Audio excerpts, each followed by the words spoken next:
Hello, hello, hello. How's everyone doing today? How's everyone doing today? What the heck is that? What the heck? Skull and Bones. Play Skull and Bones. Free trial available for 15 minutes with your Discord client. What the frickety frick is this shit? Hide this. No, go away. What the bleh. How's everyone doing today? Before we get started, we need to take a moment to look back at something. I'm not going to dignify it with a somebody. Something that has been an integral part of the channel for the past couple years that is no longer with us anymore. While I turn my overlays back on because I forgot to turn them off.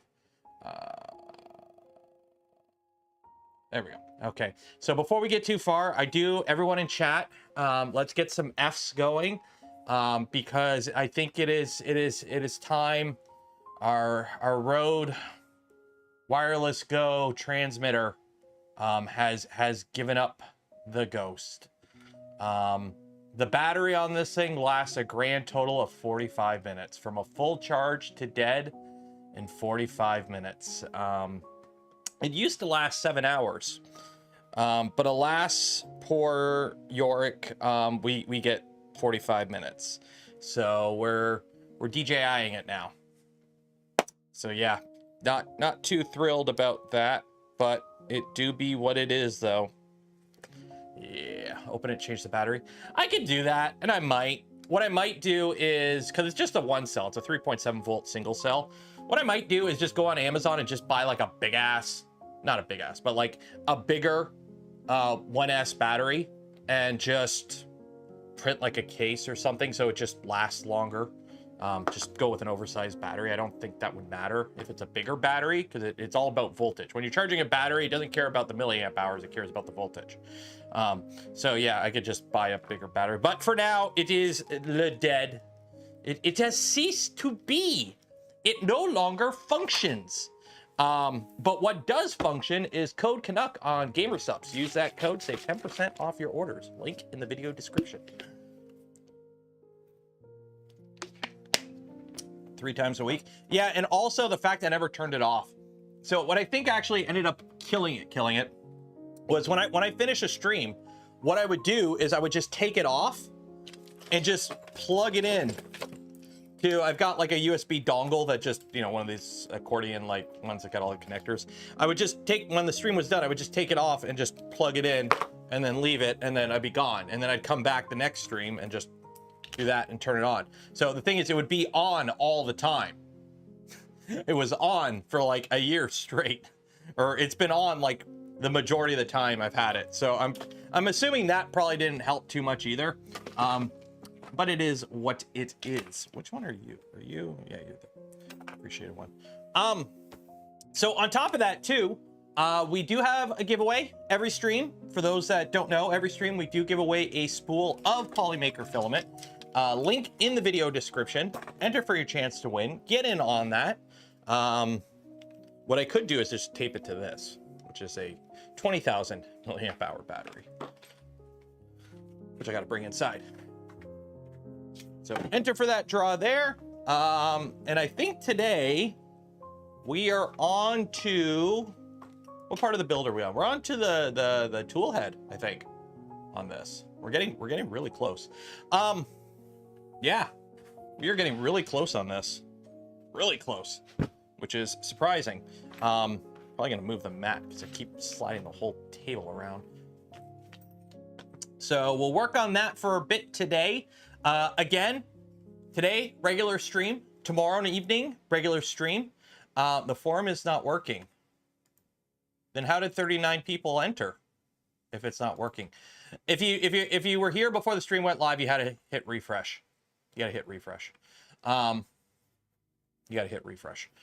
Because I put the link live when I go live. Don't want campers here. I I know what all-wheel drive. Yeah, this is an all-wheel drive. We're gonna take it off-road. It's quad XY. Oh.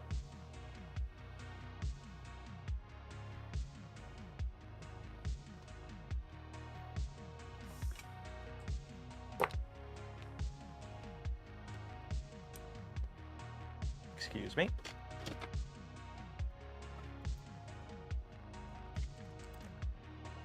I gotta have some somewhere. Gotta have some somewhere. Where did I put the container full of them? Where did I put the container full of Nerf darts? There it is. Don't you move. Don't you move. That's not a spider. That is not a spider. It's about a 1.5 inch long centipede. Creepy crawler of some sort. Oh wait, I took the sight off this. Okay, let's see if we get it. Nope. I don't have an aiming point. Oh. Yeah. I'm out. I'm out. I got it. I think I got it. Get some. For the YouTube lawyers, this is a Nerf blaster. I use it for wildlife management.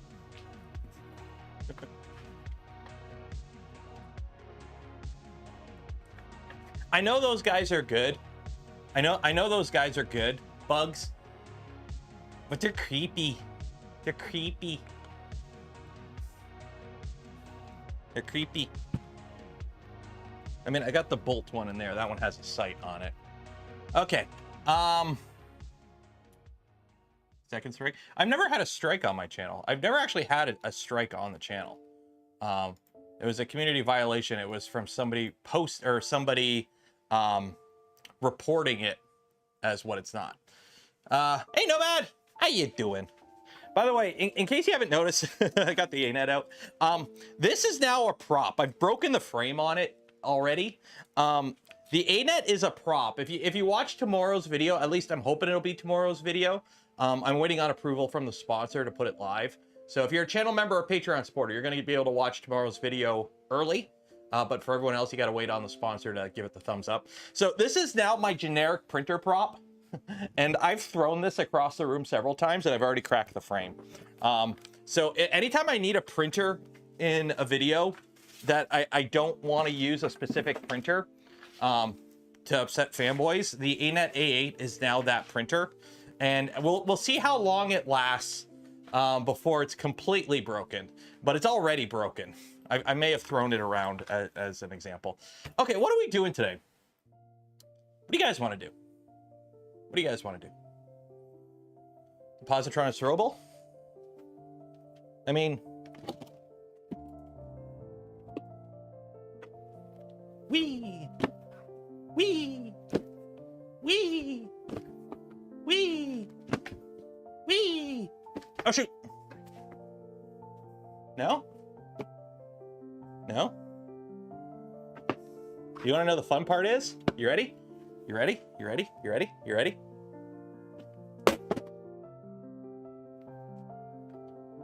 That's the empty secondary container. I've got 2 containers. That one's empty. This has the positron in it. This one's empty. I've got 2. Movie magic, if you will. It's that movie magic.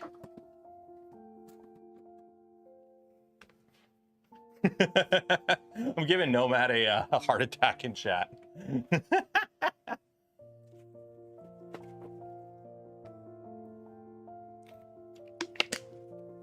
Okay, what are we doing today? We're building a printer. Let's pull up the manual.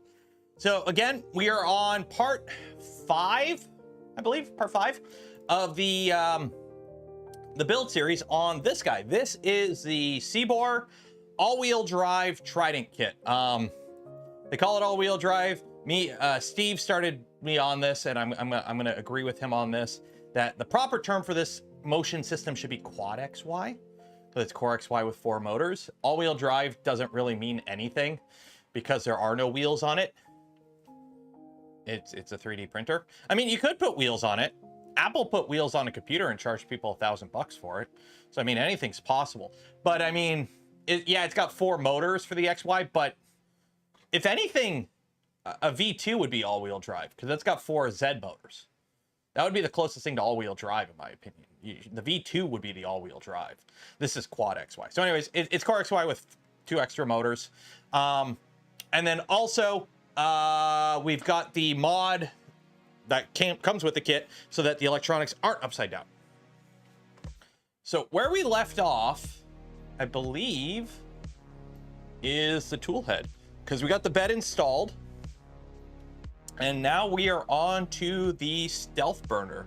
So again, I do want to give a English before we get too far. Huge shout out to Siboor for providing this kit for testing and evaluation purposes.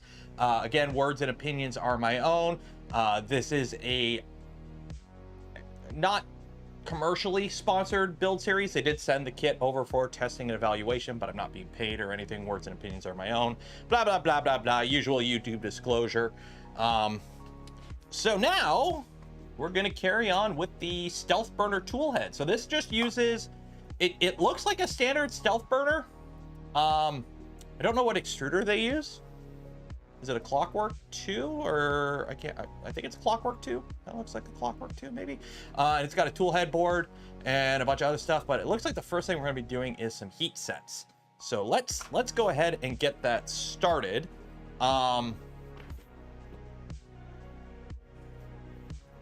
Yeah. So we're going to need a bunch of the tool head stuff. Now, unfortunately, I don't have my battery pack out here because in case you haven't noticed, I was a little late for stream today. I'm sorry. But going live, I forgot my computer was off because last night our power went out like 3 or 4 times over the evening. And it sucked. There was I think a transformer blew up and set a power pole on fire. Most of our power, like where I'm at, like all the power in our subdivision's buried. We don't have power lines, but there's still power lines that like bring power to the area. And a transformer caught fire, and yeah.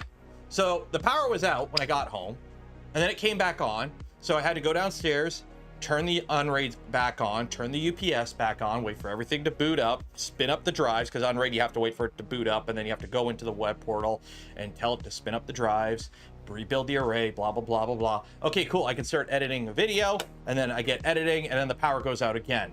And the best part is the power went out 3 times, and each time was just long enough that the UPS dropped to a low enough power level that it went, okay, I got to shut down the server. So it shuts down the server to be safe instead of it just like hard cutting when the power cuts out. So I have it set to like once the UPS hits like 30% battery, it shuts down the system. And that happened like 3 times. So 3 times I had to like go all the way downstairs, under the stairs, move stuff out of the way. Okay, turn the UPS back on, turn the server back on, wait for it to all boot up. Okay, everything's booted up, wait for everything to spin up. Okay, I can keep editing. Edit, edit, edit, and power went out. It's like, son of a... 3 times last night that happened. There is an option to auto start the array. I will look into that because I'll be honest, it only happens about twice a year. I know that because my Unraid server like usually gets, the most I've gotten on it is like 6 months of uptime. Because usually once I hit about 6 months, something like this happens where like something takes the power out for like an hour or 2. Change the BIOS power state to last state. The problem is I don't like doing that. The same reason I don't like resettable thermal fuses. Okay. I don't like resettable thermal fuses in a printer bed because then what happens? Okay. Thermal runaway. It gets too hot, trips the fuse, turns the power off, but then the temperature drops back down and then, it kicks back on until it reaches the temperature and it cuts out again. I like fuses that fail. For things like bed, because that way if something's really going wrong, it just removes it from the equation until I have a chance to look at it. So if I'm like out on vacation or something, or I'm not home and the power's like constantly power cycling because something's going on, they're working on something or whatever, I don't want it just boot looping continuously. I'd rather not do that. I'd rather have control, because if it's like a huge thunderstorm out and it's like the house is shaken and the power goes out and then it comes back online and then it goes out, then it comes back on. I'm like, I'd rather it just stay off until like, yeah. But that's just, okay. So we got that, we got my heat set iron. So anyways, yeah, so I had the UPS was inside, and unfortunately I forgot to bring it back out. So I'm gonna go get that, because I actually don't have an extension cable that'll reach. Do I have an extension cable that'll reach? I don't. It's currently being used for my fan. So give me 1 second and I will be back with power. 1 second. I'm gonna keep talking. I'm gonna keep talking while I work. I don't know if you can still hear me. I'm on the DJI mic, so the DJI mic should have decent range. Or at least it's supposed to have decent range. I don't know how much range it actually has, but we'll see. I'm in the computer room right now. There we go. There's the power brick. There we go. Hey, pupper. Oh yeah. Had to grab the power brick. There we go. There we go. So yeah, so I had to actually like bust out the solar panels and get this charged up yesterday, because I didn't know how long the power would be out for, because they're like, yeah, it went out at 6, it might be back by midnight.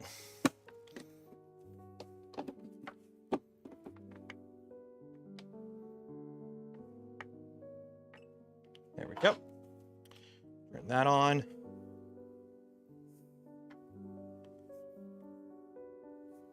There we go. Let that heat up.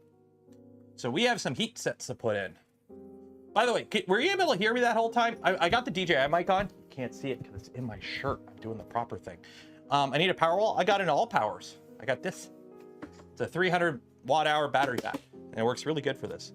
And it actually charged up pretty quick. The sun was going down, so I didn't get like optimal sunlight, but it still charged it up from like 20% to like 80% in like an hour. So what UPS? It's an all powers. Well, this isn't a UPS. It's a power station. They're different. UPSs are a different design. I wouldn't use this kind of thing as a UPS. They usually don't work too good. They don't live as long as a designed UPS. Sounded great the whole time. That's the advantage of the DJI system. Not only do they spy on you and take all your information, they carry that information over long distances reliably. I'm never going to have a DJI sponsorship on this channel, am I? So that means no EcoFlow either, because same company. Okay. So let's start putting some heat sets in. Good old heat sets. Do you like heat sets? Put a 1 in chat if you like heat sets. Bye-bye, DJI. I mean, I'm sure the Bamboo folks pass the word along. I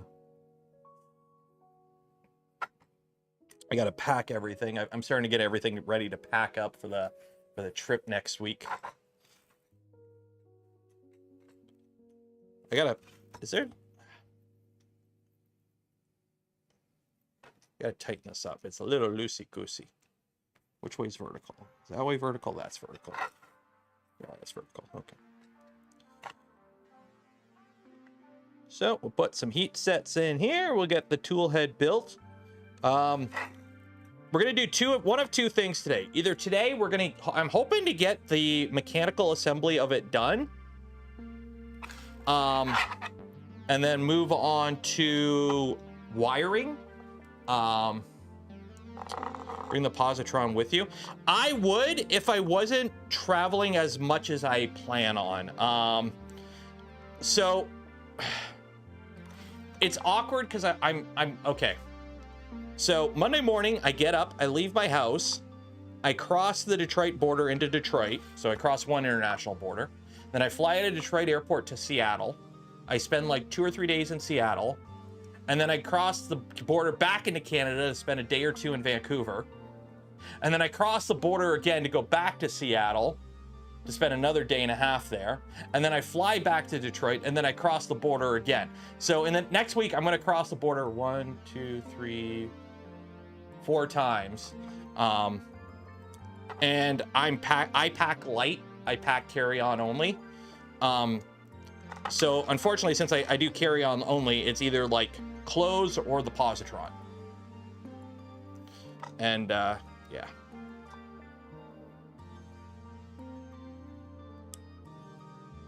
Although the weather is finally nice, so I can do my positron camping video. So looking forward to doing that. Okay, so that's 4 there. Oh, we gotta put some in the back too. Need to, it's like a Tamagotchi. Okay, and then on the back, we've got 1, 2, 3. 1, 2, 3. Below surface. Which one is that? That is that one. So this one's got to go below the surface.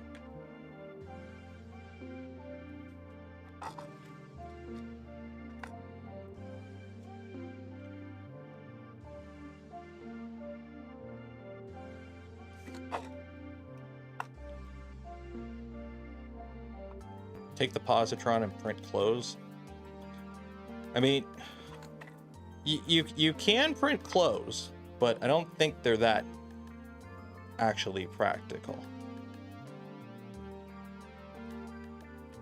There we go. Okay, so that's all that. They're all below the surface. Okay. Imagine the chafing with PLA. Oof. Well, I would probably go with like a PETG. I think a PET would probably be a better plastic for clothes. Might be a little gouache.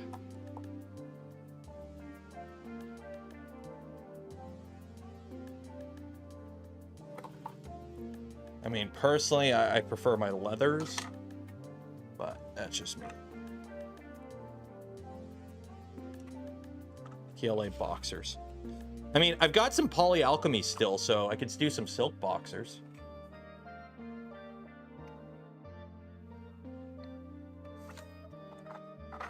Okay, so we got that there, that there. I'm gonna put one on. There's a lot of funky positions you gotta put this in.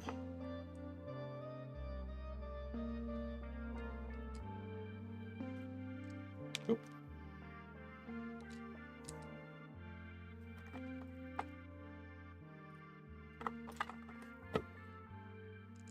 Oh, wow, that transfers a lot of heat real quick.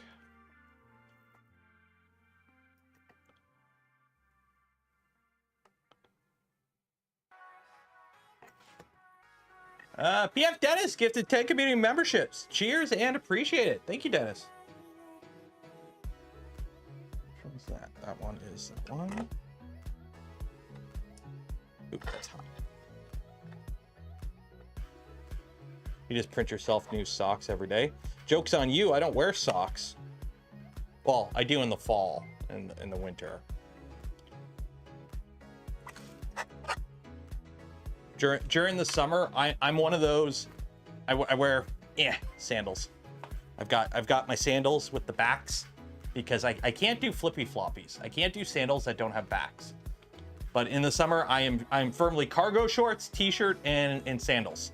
Unless I'm traveling, then I wear shoes. Okay, so we got 1, 2, 3, 4. Okay. So that's that. Now I need to find more parts because the rest of these parts aren't on here. Don't think there's anything left here. Double checking.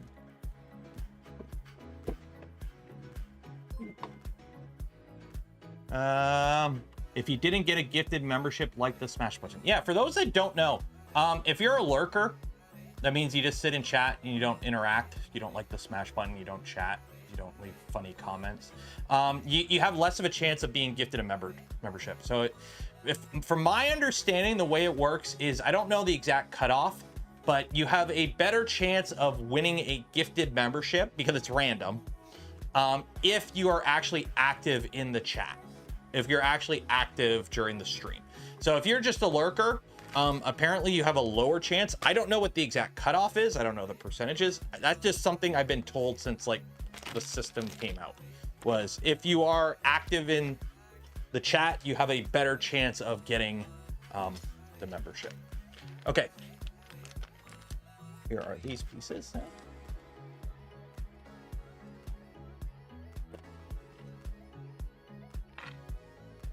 Okay, so let's see here. Does this piece get one? No. Does this piece get one? Yes. This is an accent piece. So anything exciting going on this weekend? What's going on this weekend? What's going on this weekend, folks? We got anything cool?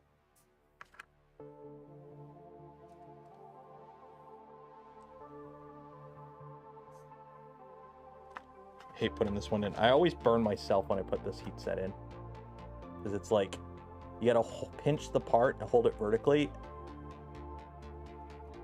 and like every time I do it, the heat I made it okay. Okay, so that's that one. There's that one. This one gets 2 in the back,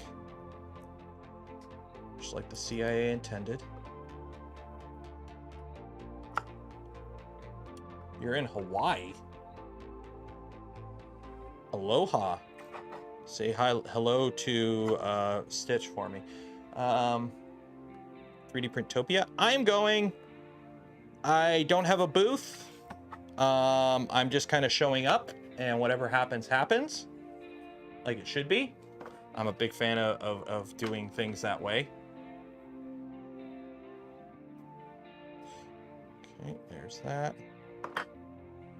Now I need to find these 3 pieces.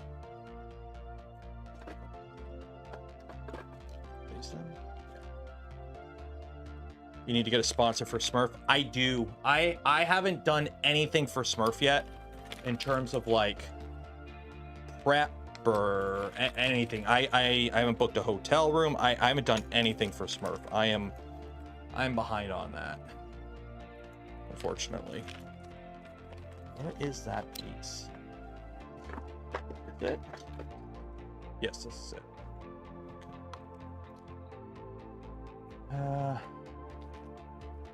If I had an event near me, funny you should say that. The thing is, okay, here's the problem. I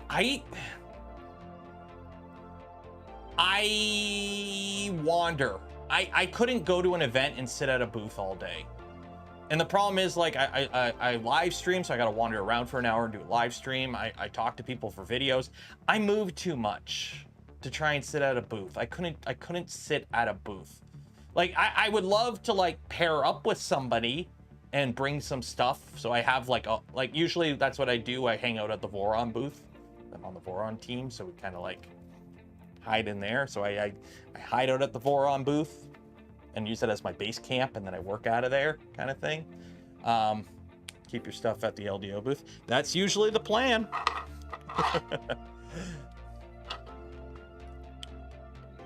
But yeah, for Smurf, I got the sponsor for Earth, for 3D Printopia, for Earthtopia. Thank you, Jason. But now I got to figure out one for Smurf, because that's the expensive one. That's the expensive one.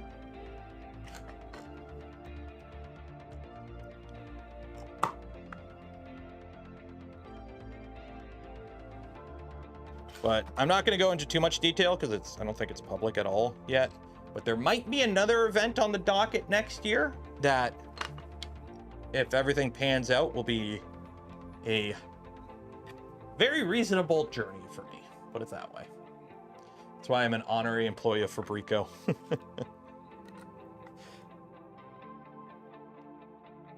Yeah, see, the events in the US usually aren't too bad. It's Smurf is just, it's on the other side of the ocean. It's international travel, international hotel. It gets pricey quick.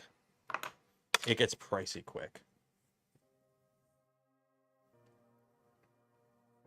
So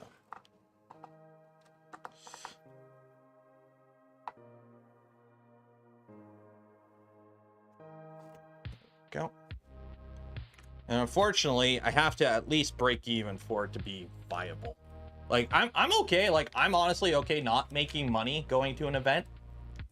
Because fun fact, I actually enjoy, like, interacting with people. So I like going to the events. I want to go to the events. And I'm okay getting sponsors that, like, okay, we'll cover your cost only. And I'm like, okay, I can live with that. I'm okay with that. I don't need to make money on the events.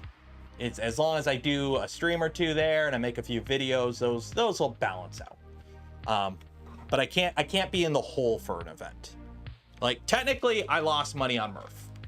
Technically, I lost money on Murph. Not much, because Murph cost me a tank of gas and a hotel room and food. But, you know, I lost money on Murph, but I don't care about that. I went to Murph to hang out. So, poke Luke. Which Luke? There's a lot of Lukes. Like, are we talking Tube Luke? Okay, I think, is that it?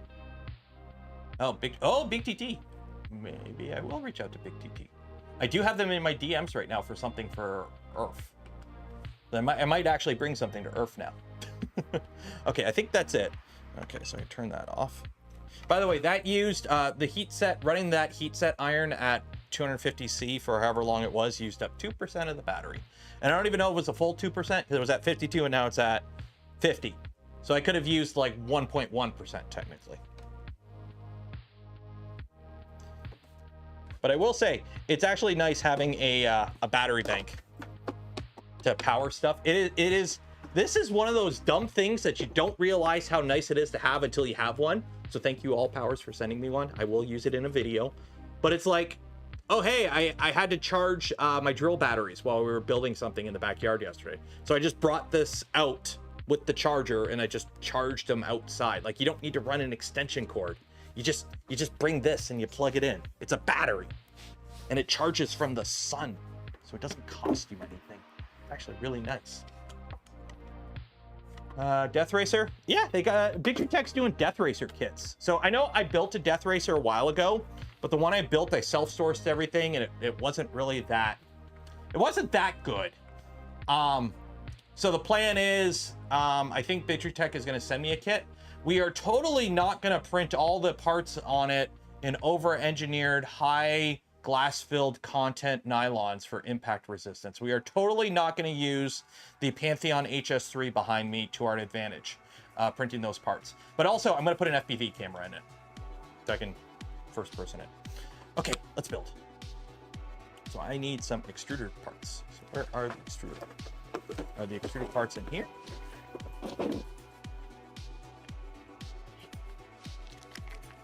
So what I want to do is put an FPV camera in the head. So if the head gets knocked off, you lose footage, you lose everything.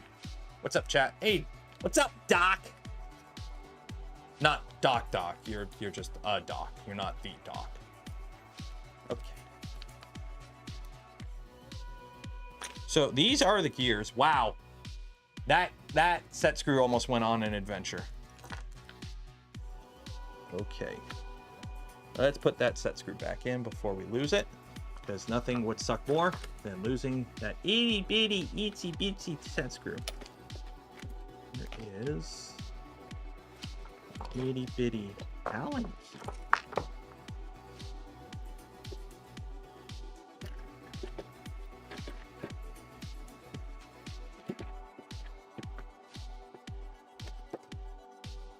Where's my itty bitty Allen key? Okay, I'm totally gonna like buy a bunch of tools so I don't have to look for tools anymore. It's getting kind of. Where's the itty bitty Allen key? This isn't the itty bitty.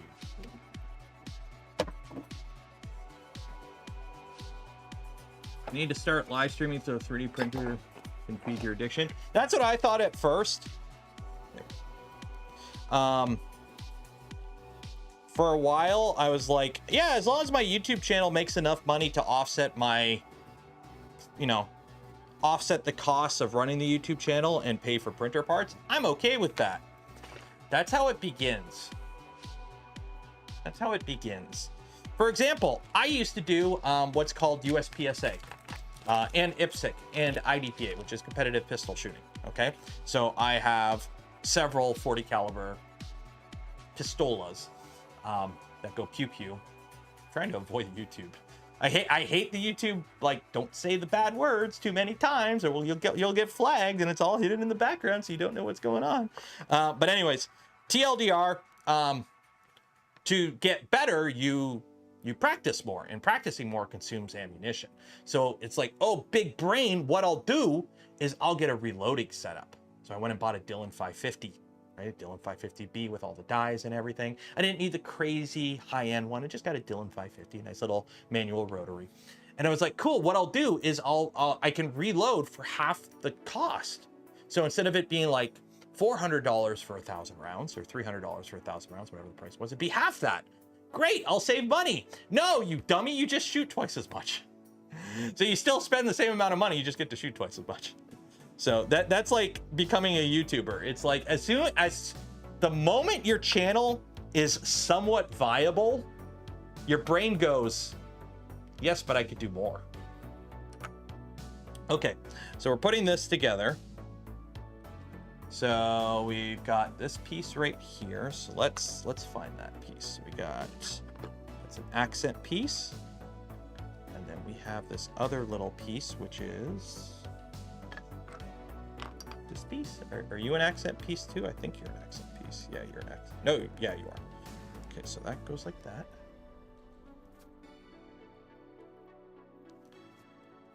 So this goes like that. Goes like that.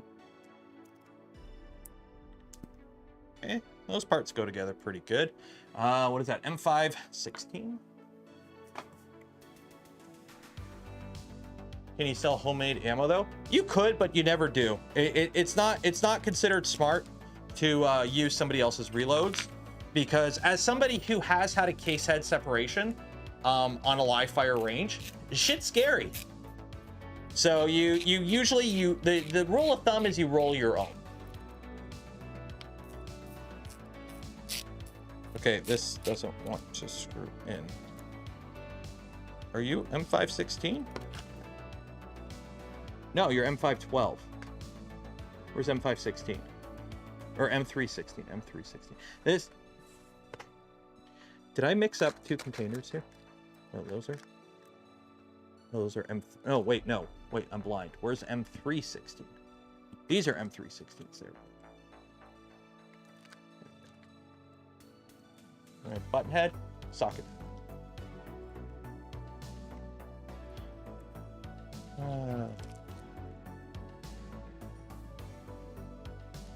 Not fun when you're, yeah. Also, you don't want to sell your reloads, because like I did USPSA and IPSC, right? So USPSA and IDPA, they have different requirements for power factor. How much pew the pews. So when I was shooting USPSA and IPSC, I would have to load, the reason I shot 40, because 40 sucks, let's be honest, 40 sucks, for those that know. You shoot 40 because you get more rounds than you do with 45, but you get to score a major power factor, which you don't with 9mm. So you get more points, your hits are worth more if you shoot a major power factor. So you load your 40 hot, which in a 1911 isn't too bad, but you also load them long. So my 40s, I would load long and I would load hot, which in a 1911 works fine, right? It's a frame designed for 45. But if I were to try and load those in a Glock, it wouldn't work. So, yeah.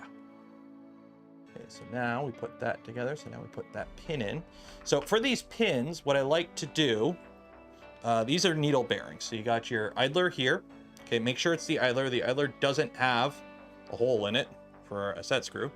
You put your pin bearings in, and then what I do, I just splooge a little bit of grease in there. Nothing major. Oh, you're empty.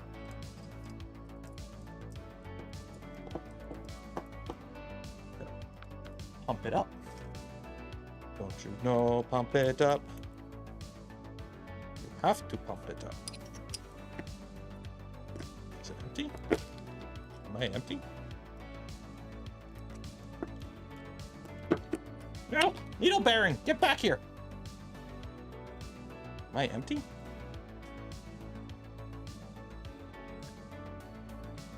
No, it's not empty. It's just, might have to burp it.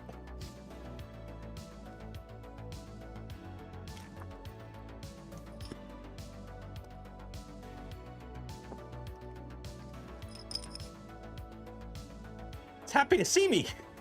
There we go. Okay.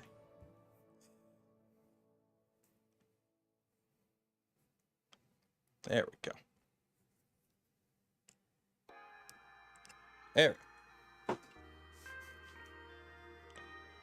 And there, we put that in there. So now we got the pin bearings in there and it's looped up. And you try to avoid getting the grease on the actual feed gear itself, because you don't want whatever grease you're using in your filament, essentially.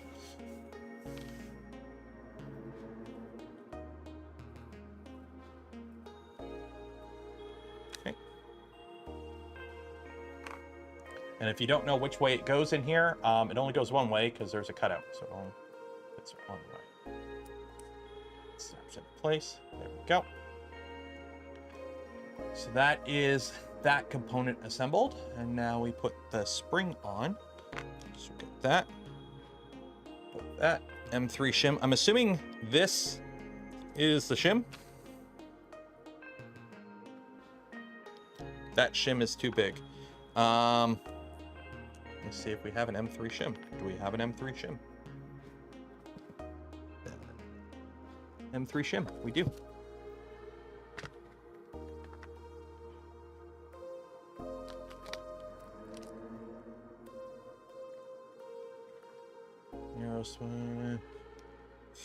You guys got to get your heads out of the gutter. This is a mature stream for mature adult 3D printer builders. I don't know. I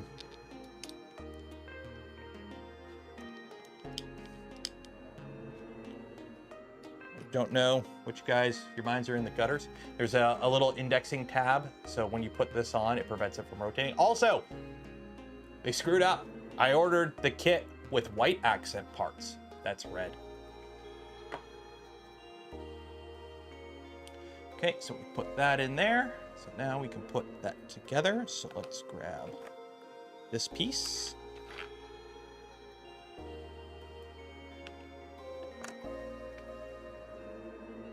Red makes it faster. No, that's if you need to compensate. We don't need to compensate here.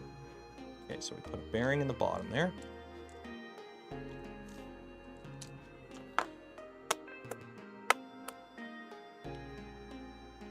Sometimes it's a little.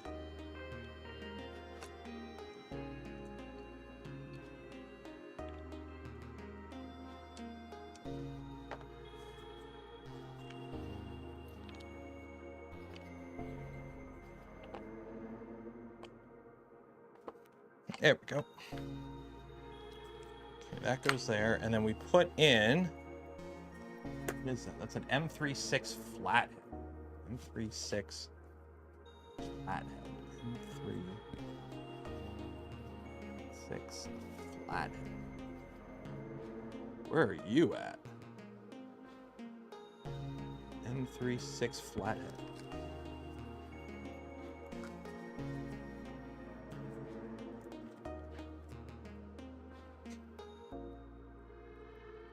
White nail polish? I don't have white nail polish. I got a white paint marker somewhere. I keep grabbing 2 screws when I mean to only grab 1. Go. There's this one. There's this one. Okay. So this goes in here. It looks like it. Yeah, it goes in here. Bearing fit. Pulley seat the bearing in the plastic pocket. This is like an over travel adjustment screw, I think. So usually I just put it in finger tight for now, and then you can adjust it from there. Okay, and we put that on. So this goes on like that. Okay, drive gear, initial position, 15.6 millimeters from the flat is where you want that. So let's get my, where'd you go? Here's my vernier, 15.6 millimeters. Go. Come on. There we go. So 15.6 millimeters, 15.65. We're gonna play a little fast and loose here.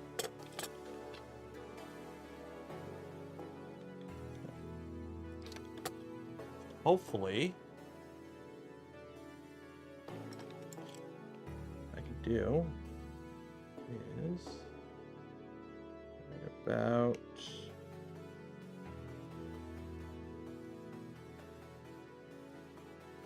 there.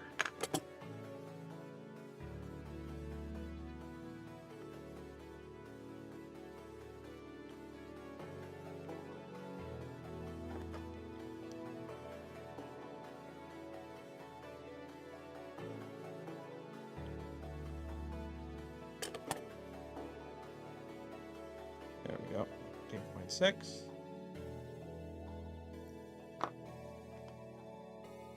And then that goes in there, and then that goes in there. So, put our other bearing on the other end. Okay.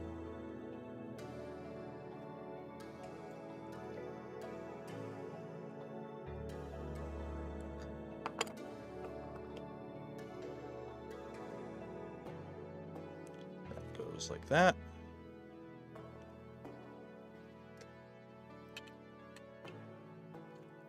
Like that.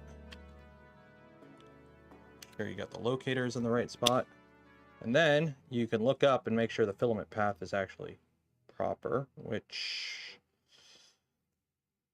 it is not. So we're gonna have to adjust this. Yeah, we're gonna have to adjust the filament path,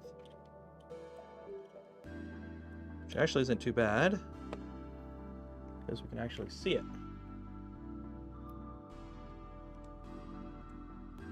And you're like, why aren't you using Loctite? Because I don't know what position would be yet.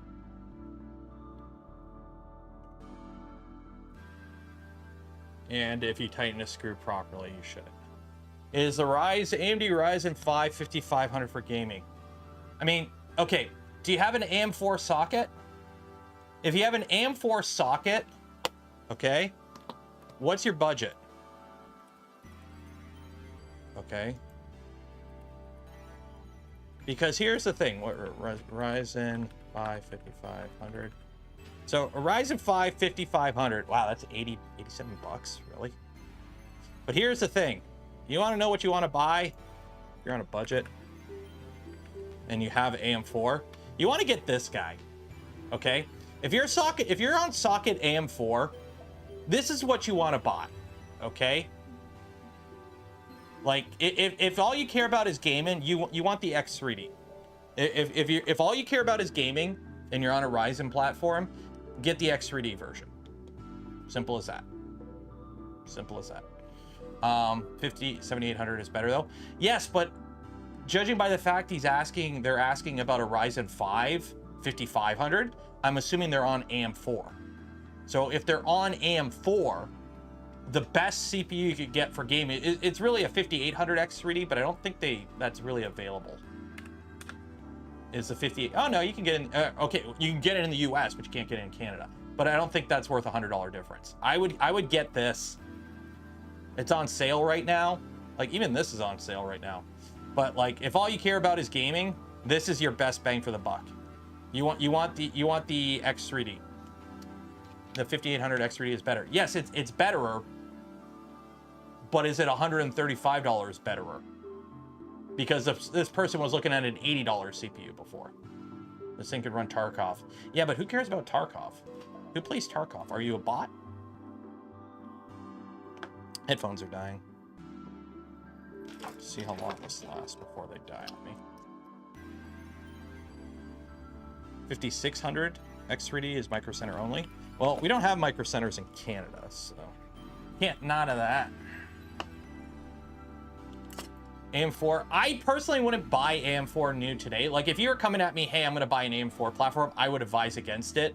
Yeah, you save a little bit of money now, but you're at the end of the platform. You'll never be able to upgrade. Whereas me, I bought an AM4 platform. I'm on a 3950X right now. Okay. In a year or two, I'll probably pick up like a used, or I'll see if I can find a used 5700 or 5800 X3D, get that, go another 2 or 3 years, and then I'll upgrade. So that is that. So we need M325s through that hole and that hole. So M325, M320s. I will say it is a little annoying the way they laid out these screws, because they're kind of like, they're not in order. You think they would go from shortest to longest, but they're kind of like all over the place.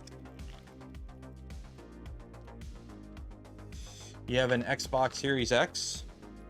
Do you have any games for it? I don't know. I play on computer, so.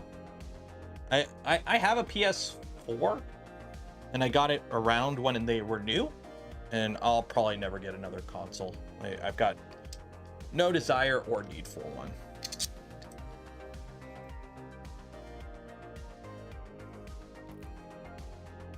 Is the Ryzen 3 7320U good for gaming? No.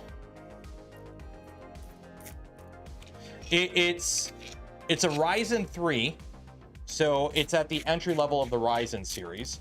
It's a U processor, which means it's a low TDP mobile processor, and it's probably going to be in a laptop, which means it's integrated graphics. So it's like the base model Vega. I mean, you probably could run some esports games, but that's about it. Now, if it had a separate GPU, it'd be a little bit better. But if you got a separate GPU, then yeah. Okay, so now we insert some filament to make sure this lines up, but I can just look at it and go visually, it lines up. But a tip you can do, ooh, that's tight. Why is that tight? There we go.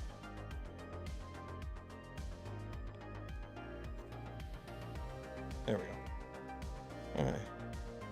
So a tip you can do, if you're having trouble lining up the filament feed path, you can run a piece of filament through it, and then once your filament goes through it, you can unlock the screw and then tighten it back up.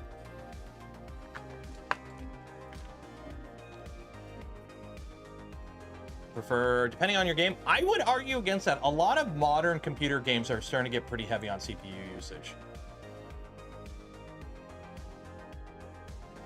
Good there, so that goes in there.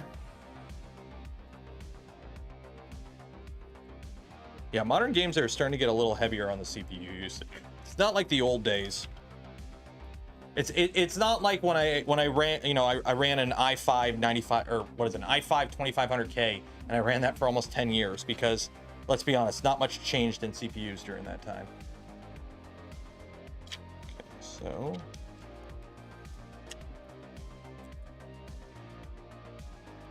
there, goes in there. Okay, and that's an M325. So we put that block in there, M325.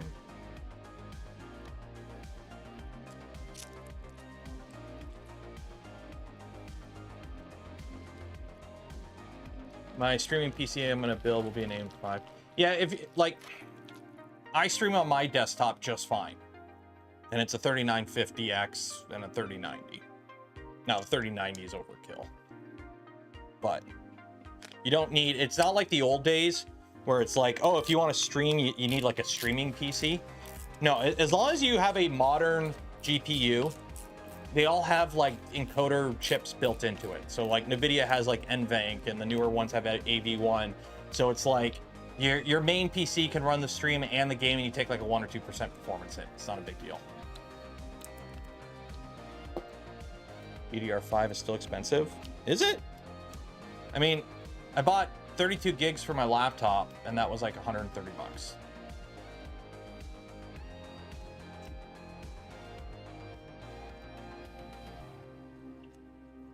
Make sure you avoid the integrated GPUs for streaming. They have lots of driver issues. So we did a test stream. If you weren't here yesterday, you missed out on the Fun Channel members stream. Every month we do a members only stream. Yesterday we did a members only stream, and on that stream we were testing my new Framework laptop. It's a Framework 13 AMD, so that it doesn't have an integrated GPU, or it has an integrated GPU. It doesn't have a separate GPU. So it's just a Ryzen 3840, I believe. And we ran the stream off that for a bit, and it uses like 2% of the CPU. So it's actually not bad at all, but that's a modern system. Okay, so that now goes in there. That will lock on that. Okay, so that's another one. Another M320. So we that top part on there. M325. Is this Vivo book good for gaming? Ben, I have no clue. Yeah, this is not a while occasionally during the live streams we go down tangents, this is not a gaming PC channel. I'm assuming probably not. Rule of thumb, if it's a laptop, it's not meant for gaming. They make gaming laptops. I'm not a huge fan of them. Like, there's a difference between can my laptop run a game and is this laptop good for gaming? Because like my Framework, yeah, I can run, you know, Baldur's Gate on medium settings with FSR at like 45 FPS, not too bad. I can play like Skyrim, but I am not loading up like, you know, I'm not running Helldivers on Ultra. I'm doing level 10 missions. Okay, so have that. Anti-squish thingy. Okay. I don't think we need to worry about the anti-squish thingy.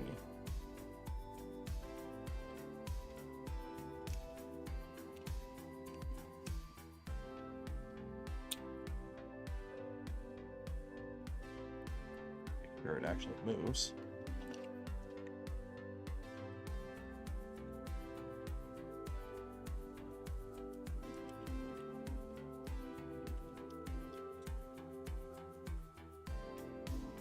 Yeah, okay, we're good there. And now we gotta put the motor on the back.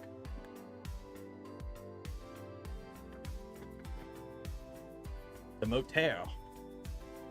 Okay, so for this, we need an M330. Ooh. M330.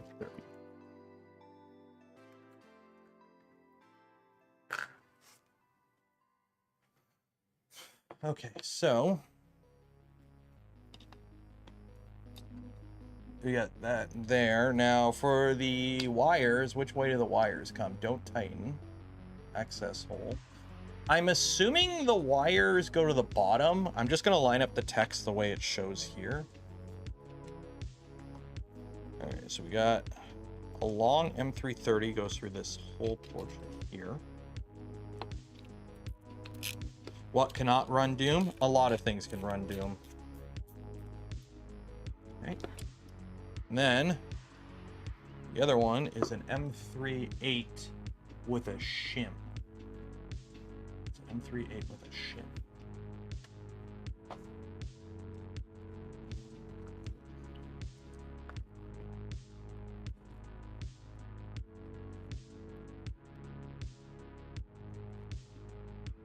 Peaking at 41C tomorrow. 41C tomorrow? Where are you at?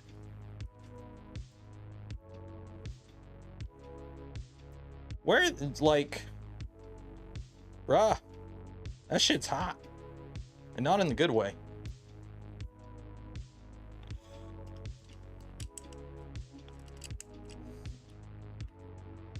Rain. Well, there's your problem. You're living in the desert. I'm from Canada. You don't go, it's like, oh, it's cold out here, buddy. And like, oh, why is it cold? It's like, well, I'm from Canada. It's like, well, of course.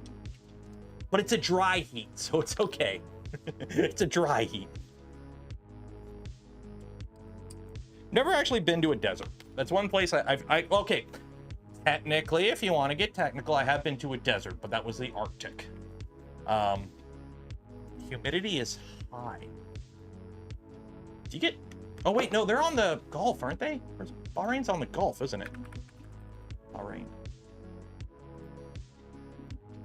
Oh yeah, you're right on the Gulf. Yeah, you. Oh man, that has got to be muggy.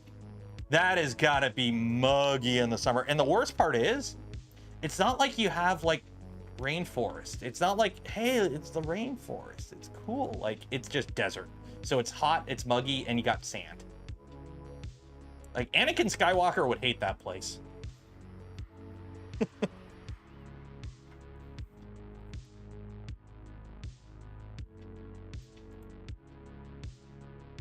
Okay, so we've got that, we've got that. Okay, so now we got to actually line all this up. So, not to mention the dust storms. Do they get dust storms? I guess they. Yeah, I guess he would get dust storms. They're like.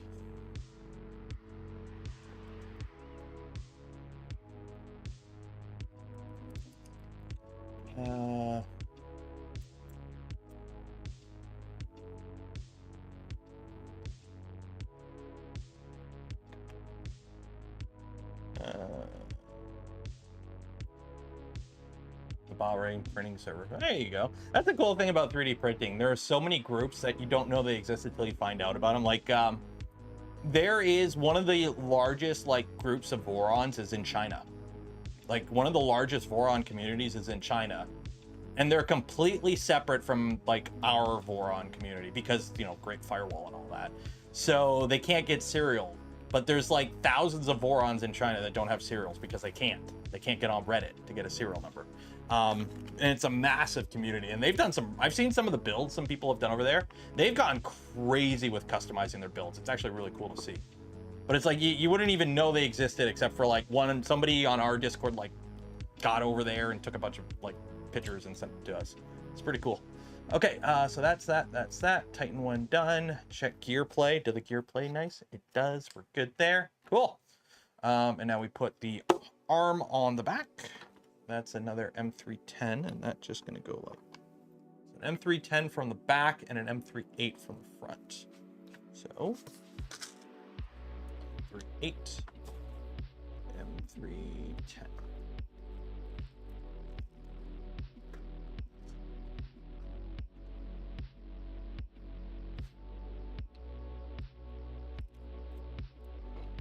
That is the craziest forearm builds. I have a bunch of my videos are on Bilibili. People have like, I don't think they've translated them. They just like run the auto subtitle, whatever.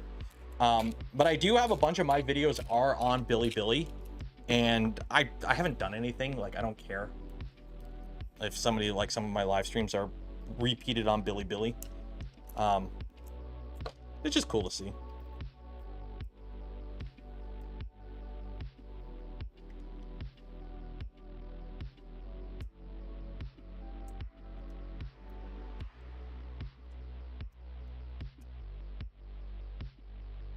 Go. That is our extruder. And now we got the PCB board. Oh shoot, okay, let's find that. Where are you, PCB board? Are you in here? No. PCB board, are you in here?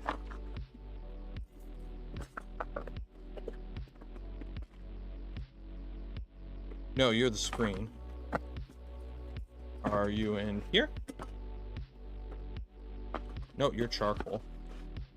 I know I have it. I've seen it already. I just don't know where I put it.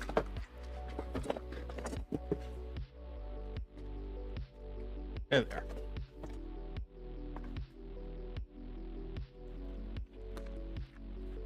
There we go. Don't drop the screw box. That would be annoying. I've done it before, and it was years ago, and there's still screws on the ground. Put it that way. Okay, so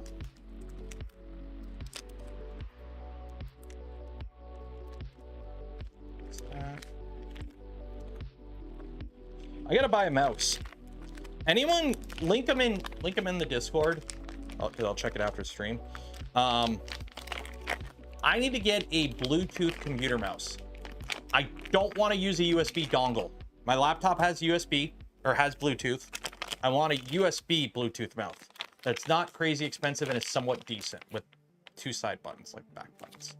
I need to get one. Probably just go to Best Buy tomorrow or something, but I need to get one of those. Okay. So we got to put a heat sink on here.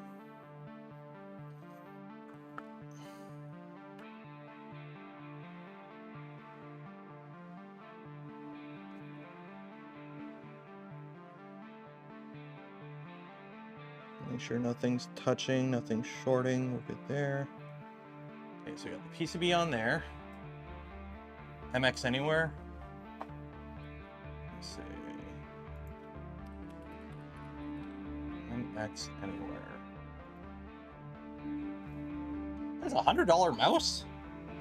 How is that a $100 mouse? Ugh. Keychron makes one. Yeah, but the problem is I'm leaving Monday. So I only have like a day to go get one, or this weekend. Okay. Setting fan output voltage. Insert the jumper here to set the voltage to 24 volts. Okay. Did you give me a jumper? It doesn't give me a jumper. There's no jumper.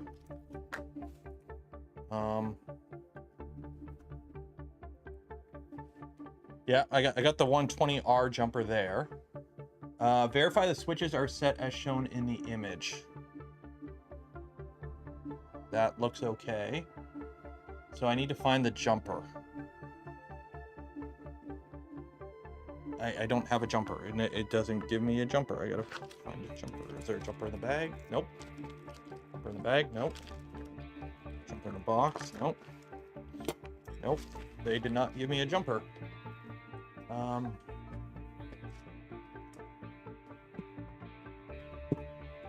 You're hungry for strawberries? Oh. What? For 3 strawberries? Well, then go get them. Daddy's working. Well, I need help. Where's mommy?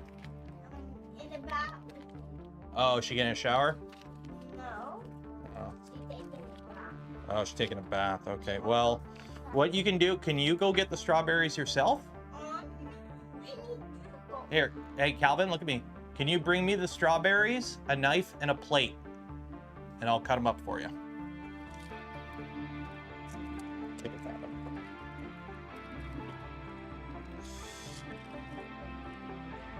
So now I need to find the small, oh God. There's the jumper.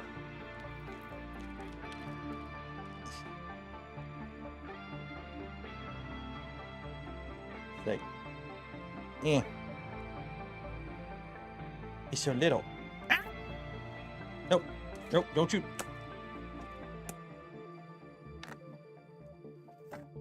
Freaking spiders. Okay, so it says only the one. Should I put...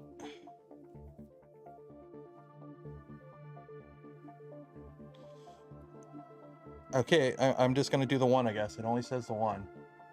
So. And then what I'm gonna do is I'm gonna put all this stuff back in the bin. Throw it in the bin.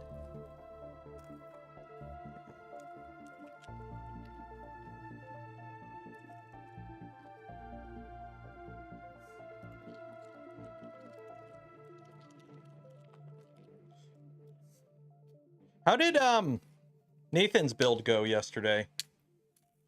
Nathan builds robots MBR. He started a Trident, I think, and the stream said he was going to try and do it all in one go. And I watched a little bit of it. Did he finish? The jumpers aren't packaged with the CAN board, but they're in the same compartment. Yeah. There was a train wreck. Oh no! Has he built a Voron before? Has he built a Voron before? You didn't have the tool head to finish it? Oh, shoot. 1 second, little guy. Okay, Calvin. Oh, okay. So, you want them in here? And you want these, so. Here, grab me a paper towel.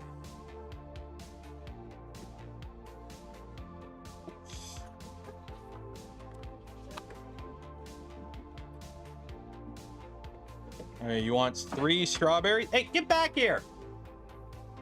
You're making me cut up strawberries for you on stream. He wants them in this giant container. I don't know why. That's garbage. So, welcome to Cooking for Picky Toddlers, the stream, where we cut up strawberries and put them in not the right container. I told him to get me a plate, but this is what he got me, so that's what he's gonna have. And here. Do you want more, or is that enough? No.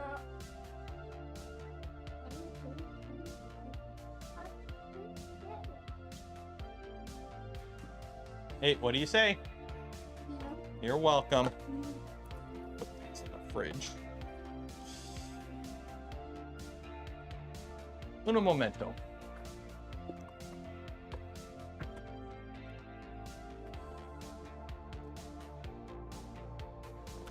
Ah. Sorry, off my mic. Okay. MBR was okay. Had a lot of self-inflicted pain along the way, like tightening all screws, even when the manual said he shouldn't. It was fun to watch. Okay. I mean, it's at the end of the day, it's content. As long as he kept you entertained. Okay, so that goes like that. And then we use 2 M312s, really. M312s, okay. 312s. Yeah, we gotta remember, the majority of us were entertainers first and educational second, okay? There's no point, especially if you're full-time. If you're trying to make a living out of content creation, you have to understand you need to be entertaining first and then everything else second. Because the majority, yeah, you will get some people. There are people who enjoy nice, dry, educational content, but majority of people want to be entertained. Majority of people want to be entertained. And if you can't make your content entertaining, you're not going to make it. You're not going to make it.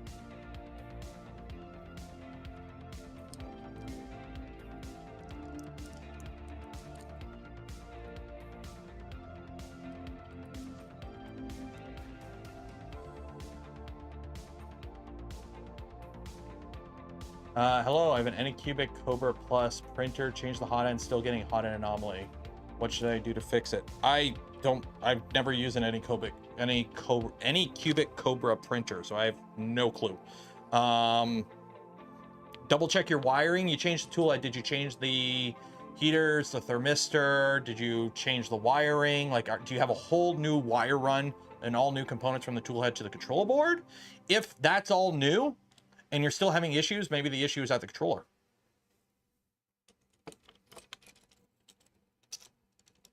Somebody's cutting their grass.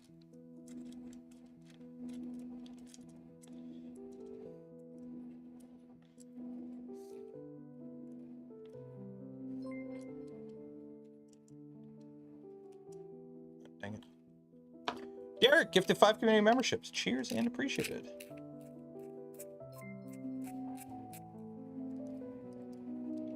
Oh, this is gonna be fun. So this, like,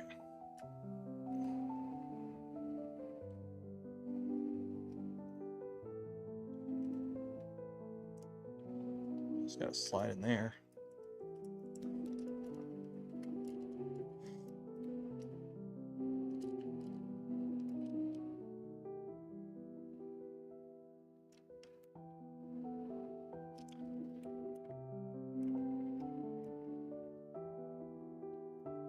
Okay, I hope you're seeing what I'm saying. This has to, like, fit in here.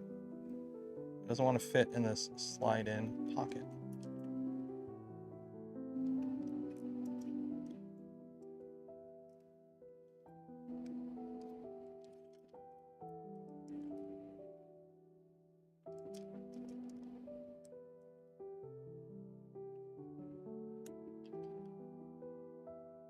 Wow, that's... oh, well, whatever. That's what it is. That's what it is.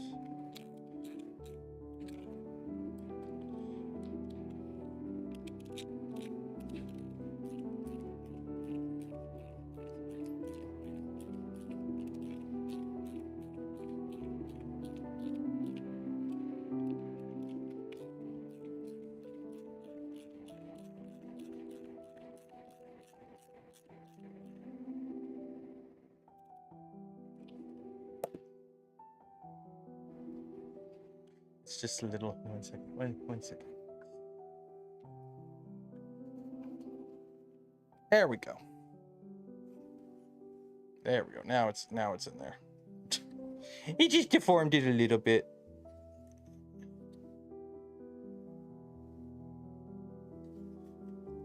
I have no idea if I broke something. Did I break something doing that? Something's not right. 1 second.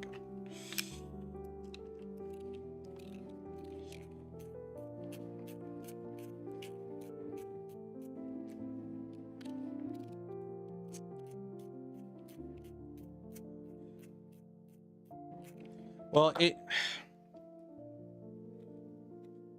Oh, no. Oh, no.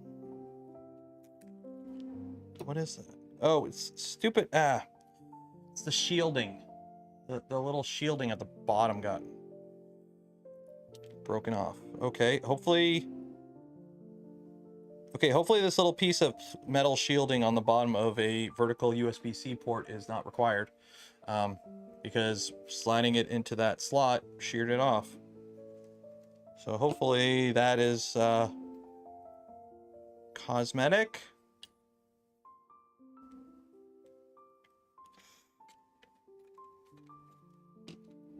Hopefully it's cosmetic. Find out in a second.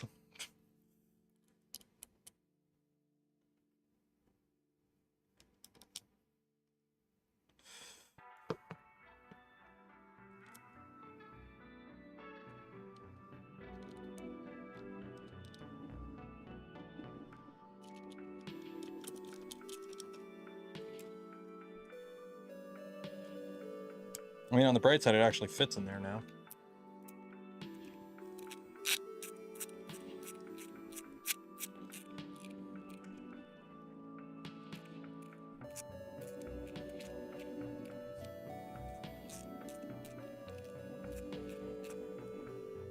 Now that doesn't want to go in.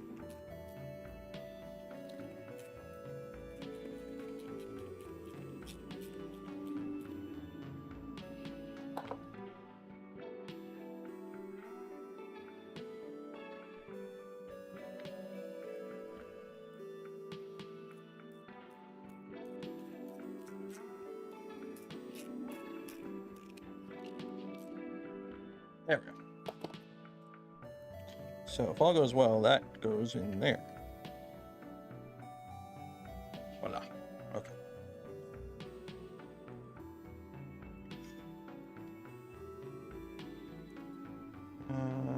That can go in here.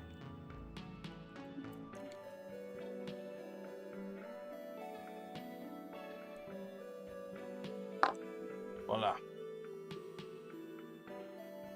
So you can see where that USB-C port is, where that, like, I'm hoping it was just a shield and it's not really, like, required. Otherwise, we're gonna have a bad time in a little bit. But that's a future Taylor problem. So F623s. Ooh, we're building a bearing stack.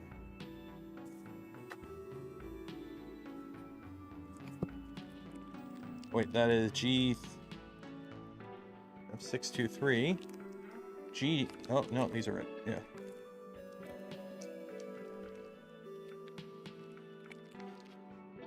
That with what is in the middle there? Oh, there's nothing in the middle, and then we have that. And that's an M320. So we are making a little rotation feature. M320. M320. Socket head. Whoop. Oh, number 320. Yeah.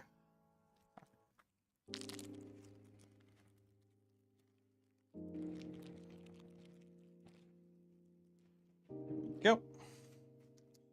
So it looks like this works. Yeah, that goes in the top. That goes in the bottom, and that goes up through both. And then we have this guy. Goes on top, and that pivots that way.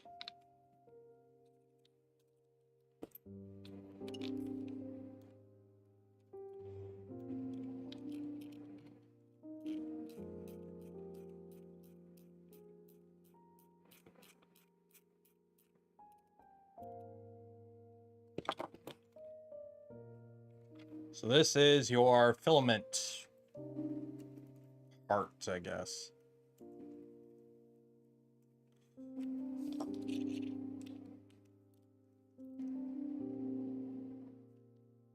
This is your filament and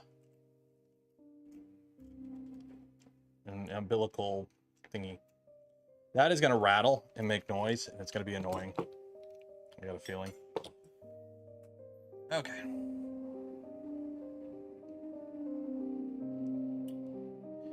Okay, open latch. Oh, put a bolt through there. Okay, open latch to expose the bolt underneath the cable cover. Okay. And then we got an M316. M316.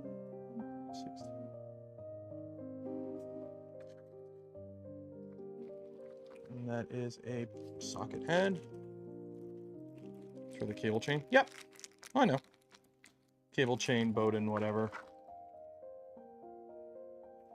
Okay, so that goes through there. Oh, and it attaches onto the shell. Where is the shell?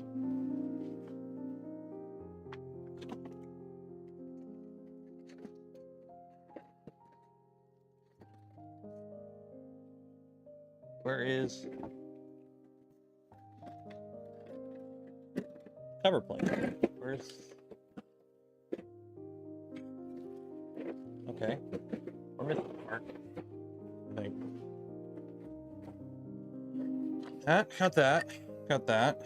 Got that. Got that. Where is the cover?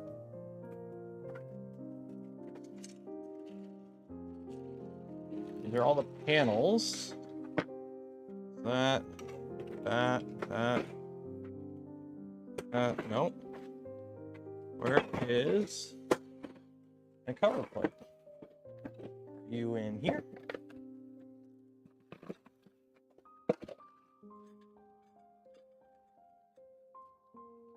You are.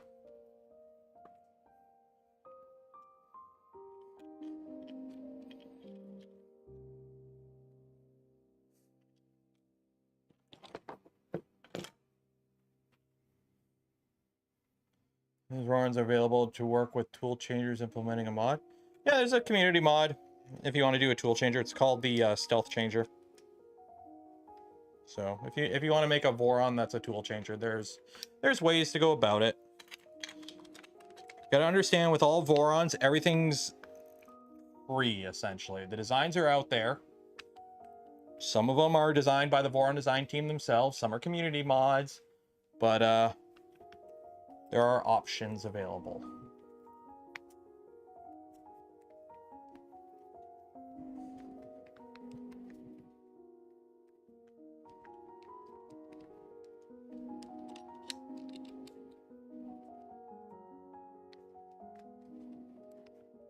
Any recommendations on the Kraken or an Octopus Easy with 5160s? Personally, I'm not a fan of step sticks. I prefer boards where everything's on the board itself. The Kraken is overkill unless you're doing, in my opinion, like an all-wheel drive setup. So if you're doing like a build like this, a Kraken kind of makes sense. Something like an all-wheel drive V2, a VZ-Bot, anything where you have more than 2 motors on your XY and you want to run them at high voltage, the Kraken starts to make more sense. Otherwise, a standard Octopus is plenty for you. The Kraken is really if you want to go beefy and fast. Like the Kraken's designed for the Voron Phoenix, which is a IDEX NEMA 23 driven 600mm cube print volume ABS printer. So we have that. Cable cover can be secured using M36. Wait, what?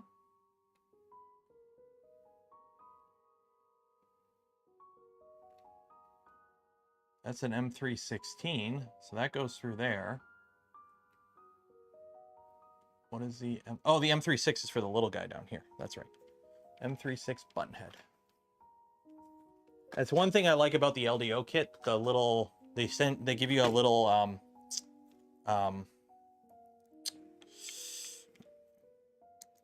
not a shoulder bolt, a fixed screw for this that doesn't like fall out. Retention screw. There we go. Can you hear that? That is gonna be annoying. I got a feeling that's gonna be annoying during a print. We'll see. We'll see how much preload there is on it. Okay, so we gotta put the fadas together. Do we gotta put the fadas together? Let's see. What does it come as?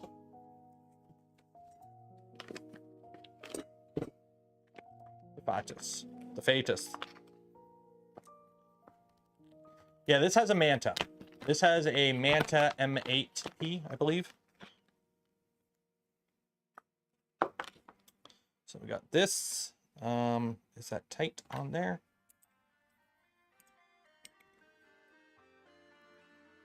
Yep, that's tight. That's tight. Tight.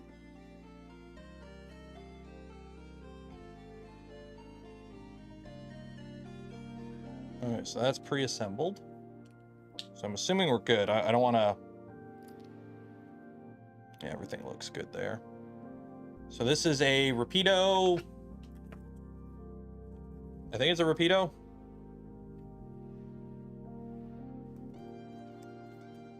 I think it's a Rapido. I don't know if it's a Rapido 1 or a Rapido 2, but it's a Rapido.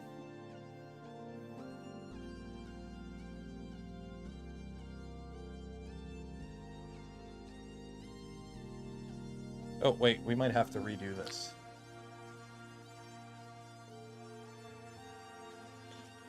One second. It's asking us to rotate it 120 degrees. Yeah, we got to rotate this. Okay. So we take out that set screw.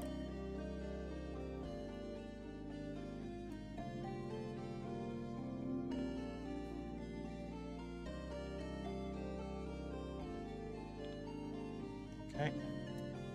Yeah, it's asking us to rotate it 120 degrees to make wiring easier. So let's do that.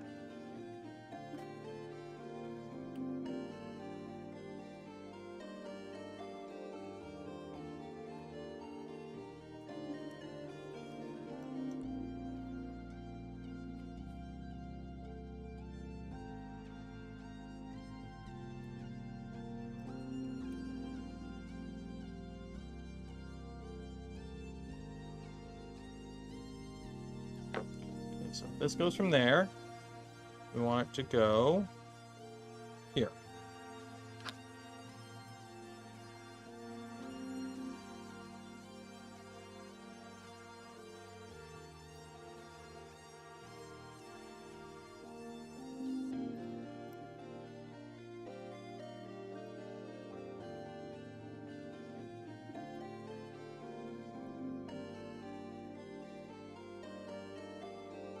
And these are titanium screws, so you gotta be like really careful not to over tighten these.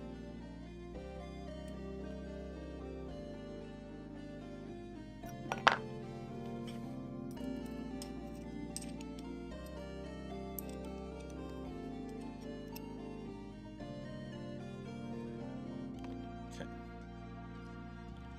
There we go. Okay. Oh, forgot the set screw. Set screw back in there. Okay. Done that. We have an extender on this. I didn't see one. I don't see an extender. Do we? Yeah, we need the extender. Okay. Yeah, it's like, oh, put the extender on it. Okay, where is it?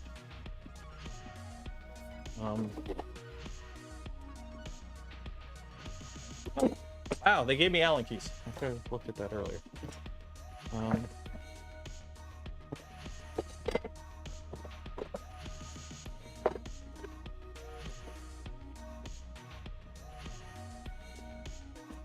think this is it. Stop talking so fast. I'm not talking fast. This is how I talk. Yes, I gotta take this off.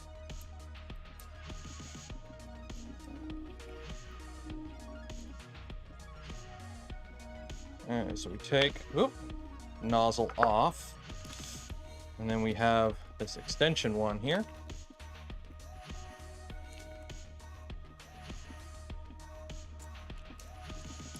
So we put a extender on. I don't think any of those will fit it. Do I got my little... Actually, let's... Thermal grease? Thermal grease. I'm going to put a little thermal grease on this.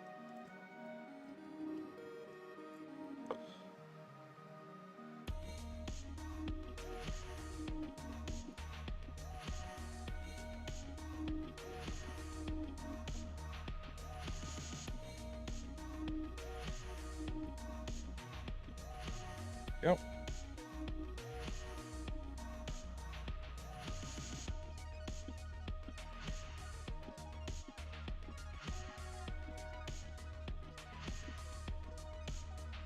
Okay.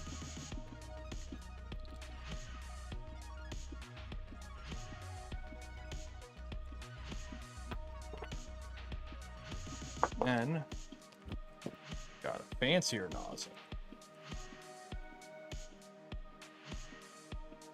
This is a 0.6 hardened 0.4.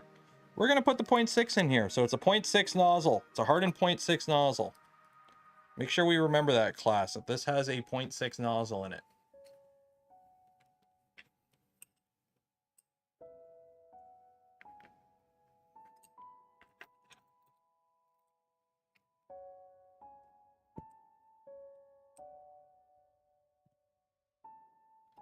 Go.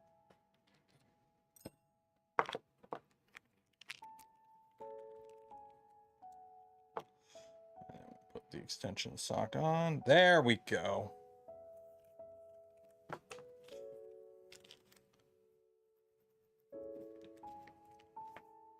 Yeah, I know it's a hardened 0.6. The original nozzle is just this plated 0.4, but we got a hardened 0.6 in here now. Okay. That is now that. So now we can put that in here.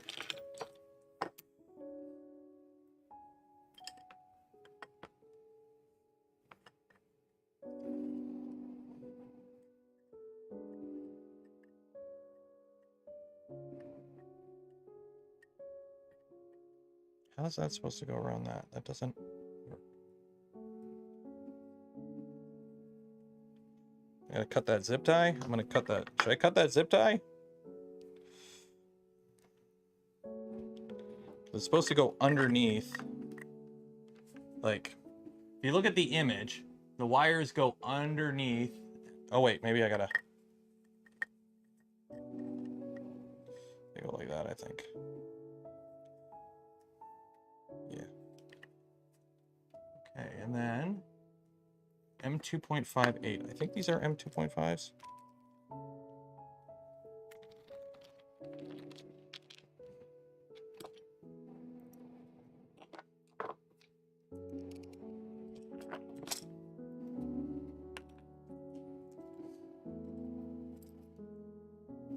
This guy. Oh.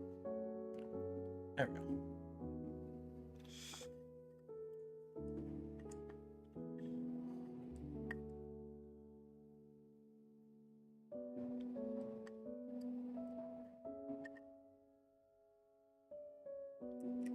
There we go. That one goes there. That goes there.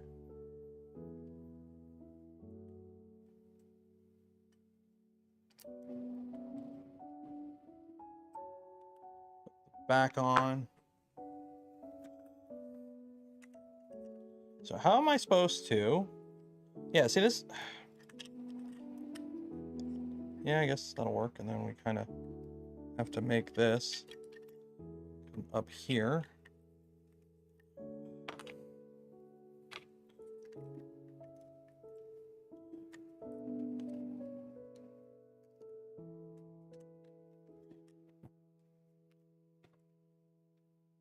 This is super annoying. There we go.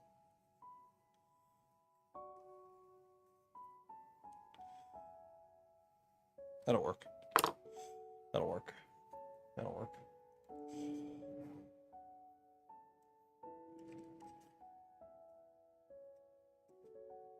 Nothing's pinched. Yeah, that'll work. Okay.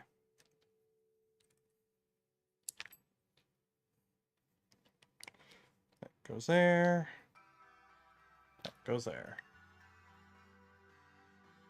Faint background's putting you to sleep. Well, don't go to sleep yet. We've still got 50 minutes left of super fun time adventures. The hot end. Well, the problem is, Glorp, the standard, it's designed for a generic hot end. That's the problem. So every hot end, the wiring's slightly different geometries. So it's kind of like, you kind of have to find something that works okay for everything, but not like perfect for everything. If you make it perfect for everything, you'll know it won't work. Okay, M316s now.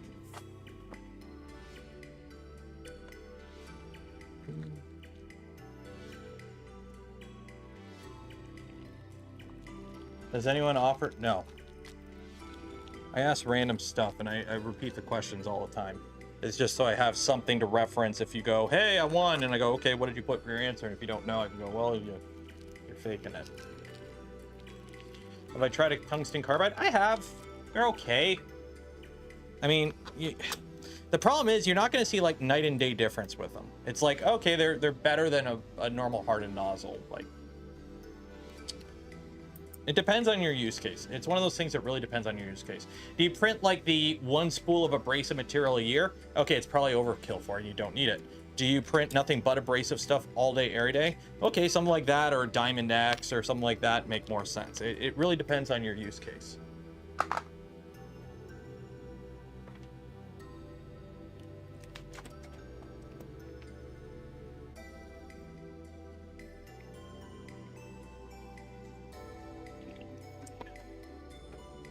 All right. So PTFE tube should stick out 11 millimeters. Okay. We have PTFE tube. I need tube. Tube? Tube. Tube. Tube.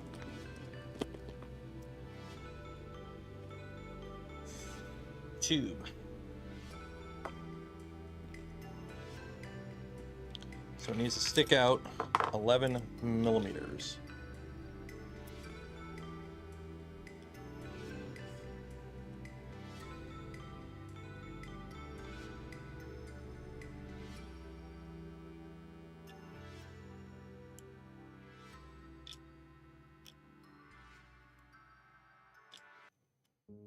Okay. So the easiest way I think to do that would be get a marker.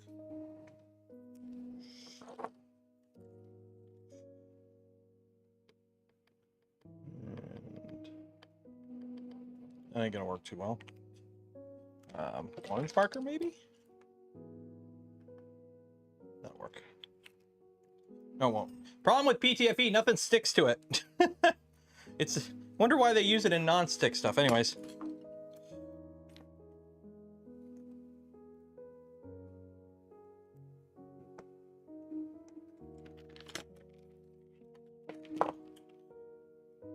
Where did I put my knife? Is it inside? I think I put my knife inside. Did I put my knife inside? I think my knife's inside. Shit. Where is my cutty thingy? I need my cutty thingy. Where's my thing for cutting? Did I put it inside? I think I put it inside. Shoot! Problem is I don't want to snip it. Because if you snip it, it won't work. I mean,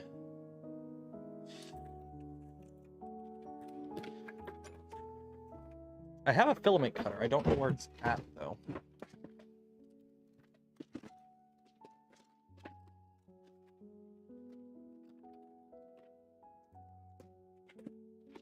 A filament cutter, though.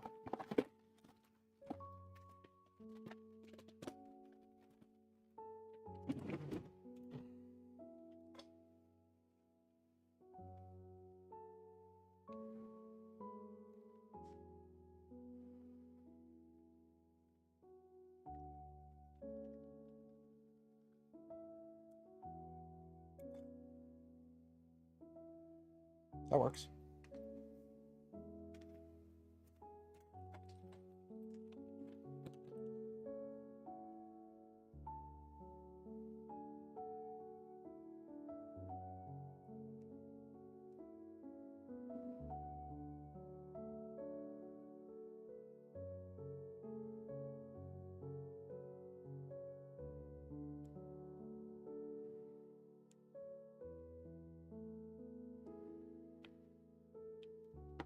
There we go.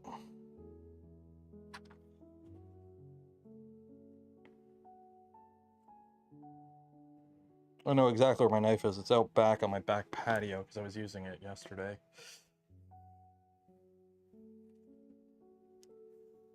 There we go. And that should be 11 millimeters from the top.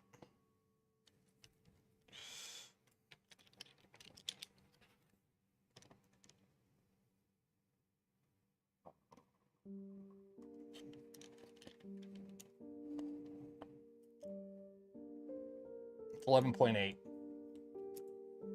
We'll let it ride. Okay. So that's that. It's gonna make appearance. Oh, he's inside. He doesn't really come out to the garage. He's wait. 33. Wait.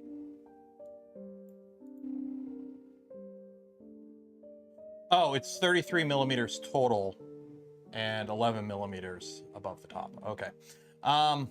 Now we're on to the front part. Remove support. I could do that.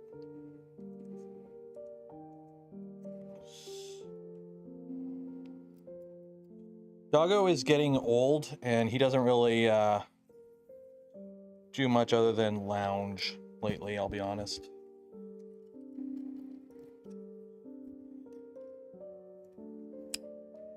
Like, he's probably right on the other side of the door. He's just inside the house.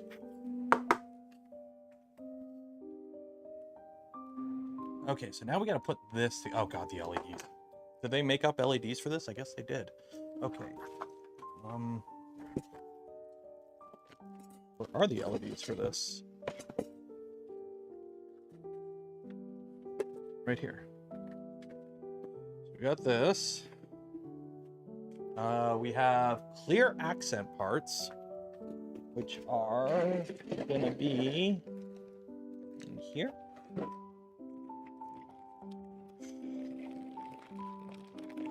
This music's very relaxing, eh? If you feel like falling asleep right now, don't!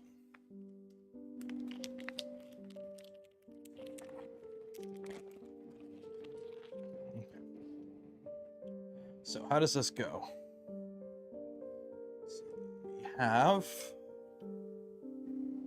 So we got LED logo is the first one, it looks like. And that goes. So this goes. So are these parts all supposed to be clear? I guess they are. So that goes in there.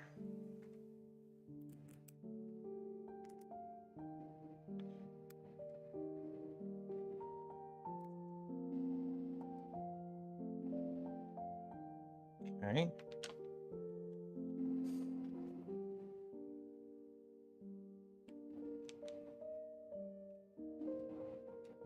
And that goes in there. So we got the first wire goes in there.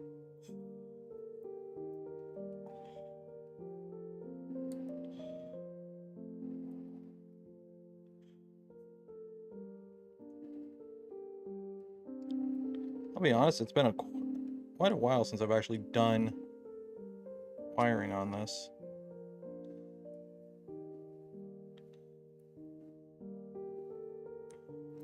Where are you supposed to go in? I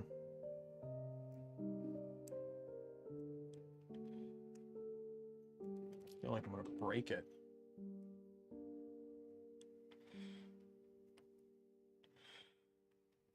I feel like I'm gonna break it.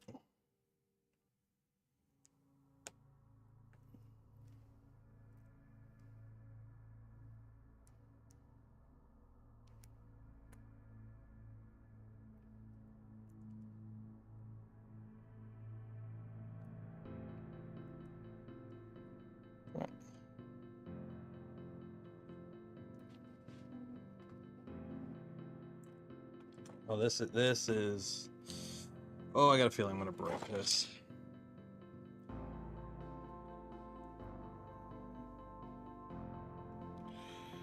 Oh, there we go. I think we got it. I think you just had to like get it in. Yeah, once it's in, it was in. There we go. Okay, so that's that.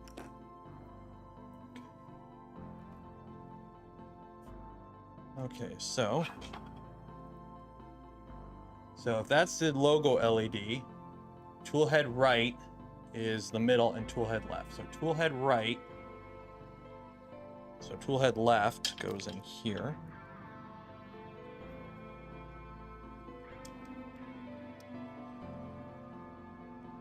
Wait, it points out. So tool head left goes there.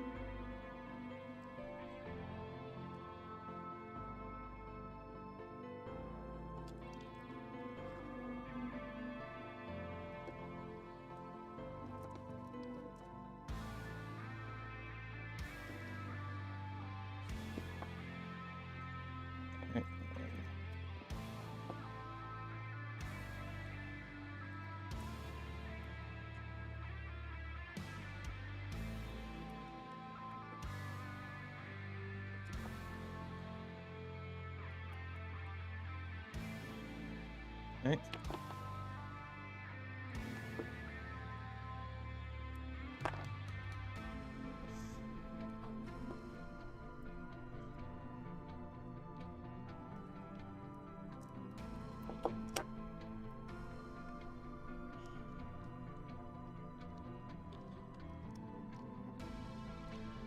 Okay, and then that goes in there.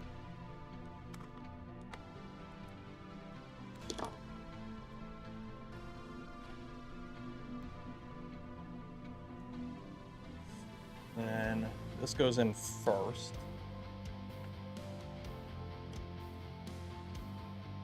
And in. So this slides in like that.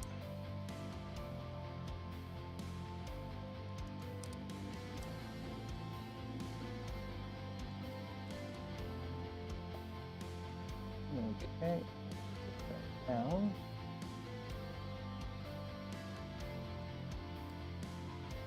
Okay, so that's that. How do you like the CNC kit so far? So far, it's not too bad. I'll be honest.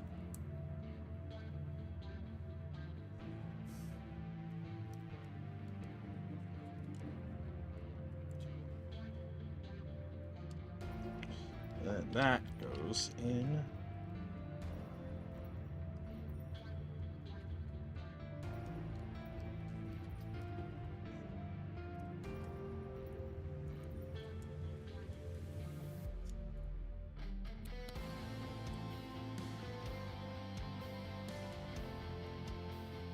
There we go. Now we gotta. These wires work.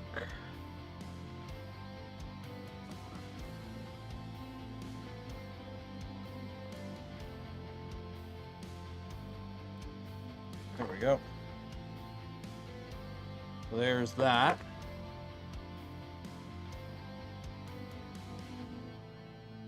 And then support structure. The highlight parts are built-in support structure they designed to break during fan installation. Okay. So now we got to get the 4010 fan. It should be in here, I believe. Okay. So fan orientation. Rotate the fan so that the wires exit on the top and the air is pushed inwards. Okay. So this is like this.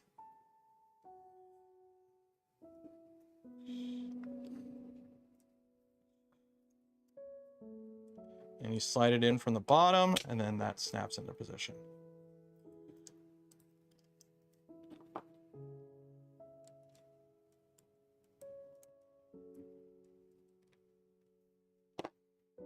Then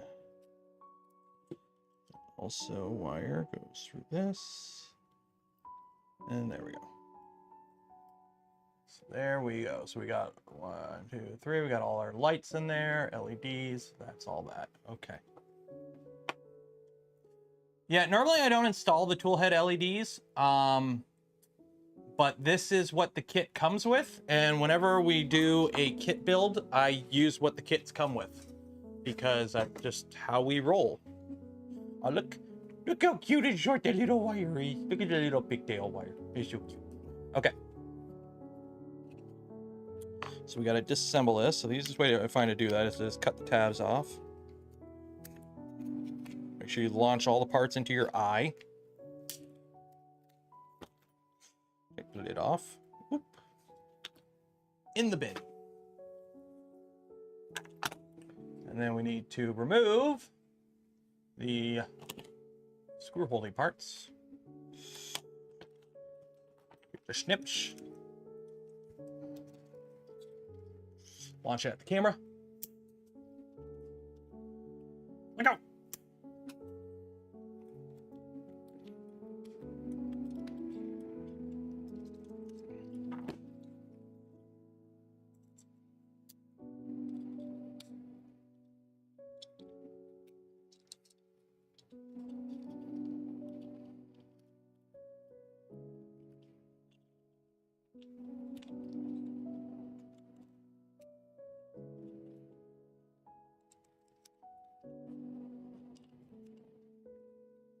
And then what I usually do, and get yourself a nice good old bastard file, and just kind of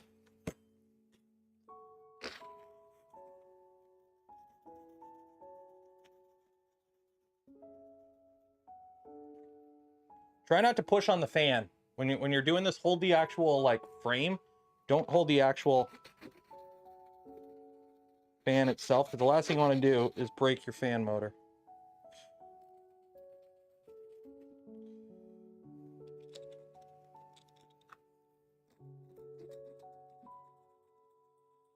Now, if you have a Dremel, you can use that too. Someone will mod the, well, it's a 50-20 fan, but it's not an off-the-shelf fan from what I've managed to figure out. I want it though.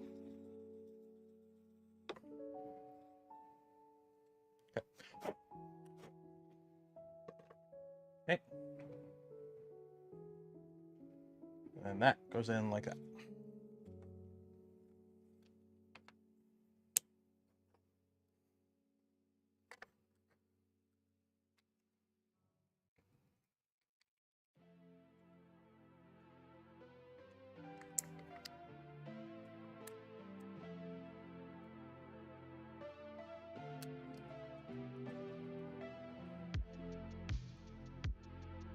Spins, we're good. And then we put in, oh, we got our back plate here. So make sure the 50-15 cable is very tight fit. Plug it in before mounting the EBB thing. And it looks like the negative is towards the top. Okay, so it goes like that. Okay. Am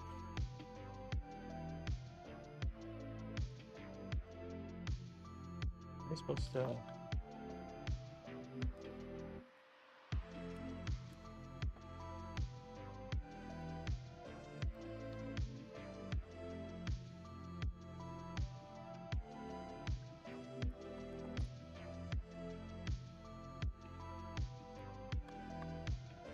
Yeah, it is very tight fit.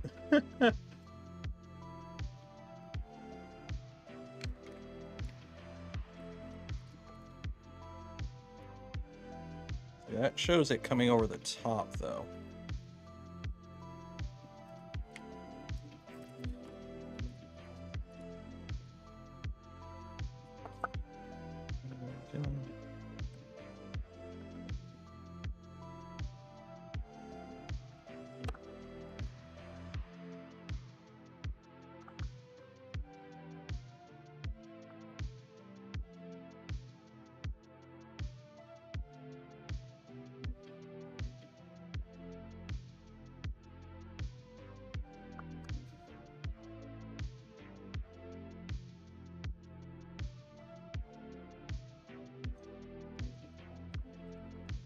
I guess so.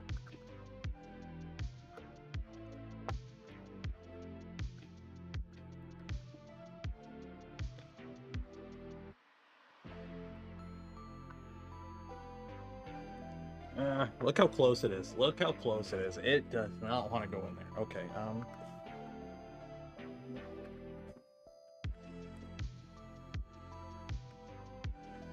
Let's do this. Let's get rid of this little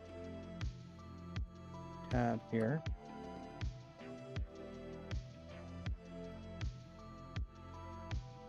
Okay.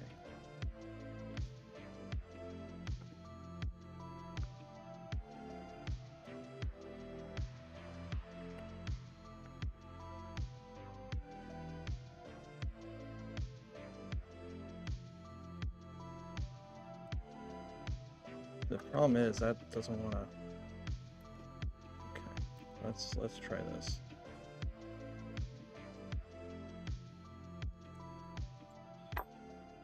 Okay, that goes like that. This goes like that. Okay, send it right in.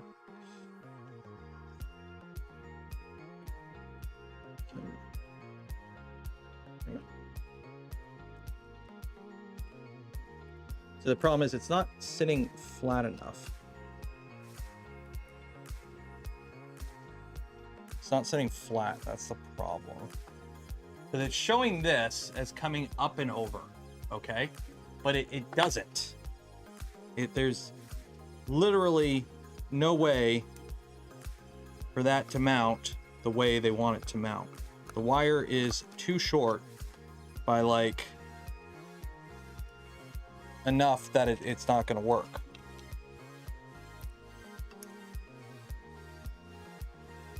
The wire needs to be like like a millimeter longer. Try splitting the wires like the manual shows. Does it show splitting the wires? Maybe that'll help it sit flat.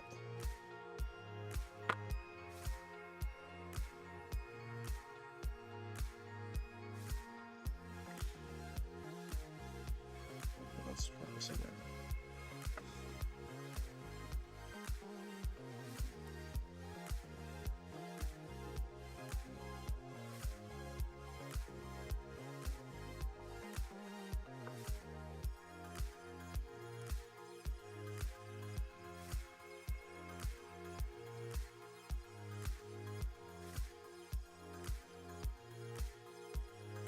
I think that's the best we're gonna get. There we go. There we go. Okay, yeah, splitting the wires made it so it could switch down further. Okay, and then M5 8 button. Or M3 8 button.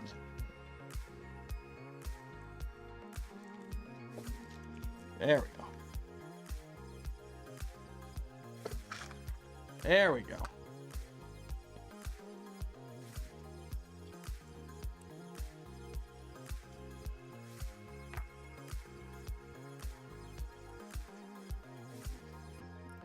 There we go.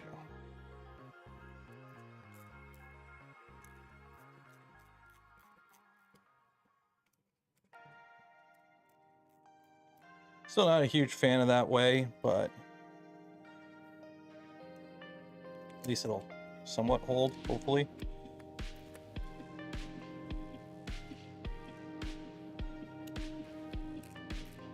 There we go. There we go.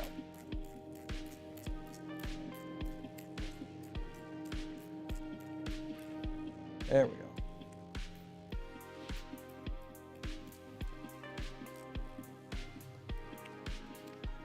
There we go. Okay. So that's that. And then reason for the tightly designed cables. The cables are designed to be compact to prevent the cartographer's 4 cable wires and the 1515 blower cable from overlapping.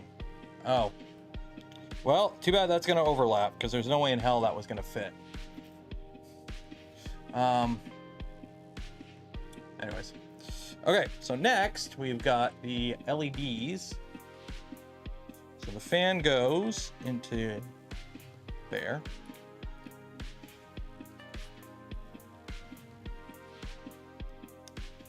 So the fans go in there, and the LED, which is black on the bottom, red on the top. We'll go like that. Look at all this extra wire. What's with all this extra wire? I have all this extra wire. What's the point of all this extra wire? Am I missing something?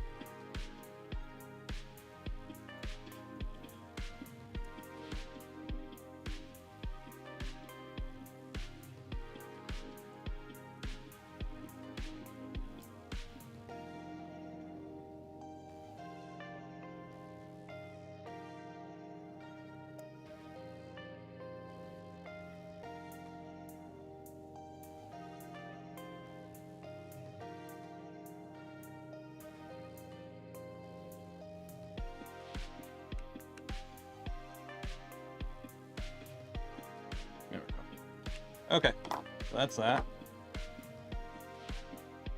Okay, hey, tensioning the belts again. We've already done that.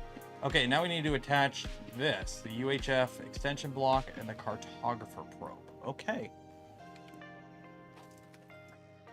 Late as always. You're not late. You're here just in time for the fun. Okay. So we need those extension blocks, which are, I remember seeing them right here. We got the cartographer extension blocks, and now we need the cartographer probe. Where is le cartographer? You the cartographer? Maybe. Bird air was like the cool thing to do before CPAP. If you're wondering what bird air is. Bird air is dead, long live CPAP.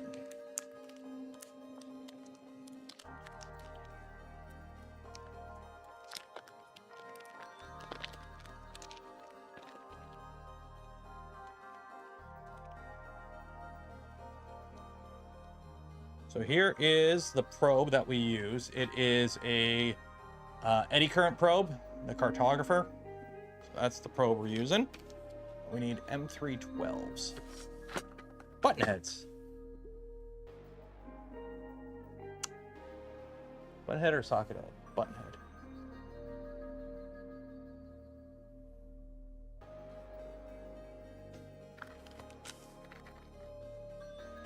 M312 button heads. Yeah, CPAP's cool if you want to pretend you're at an airport. Well, bird air isn't quiet that quiet either, at least any ones I've seen in person. Big Tree Tech does make a quiet CPAP module, but I haven't tried it yet.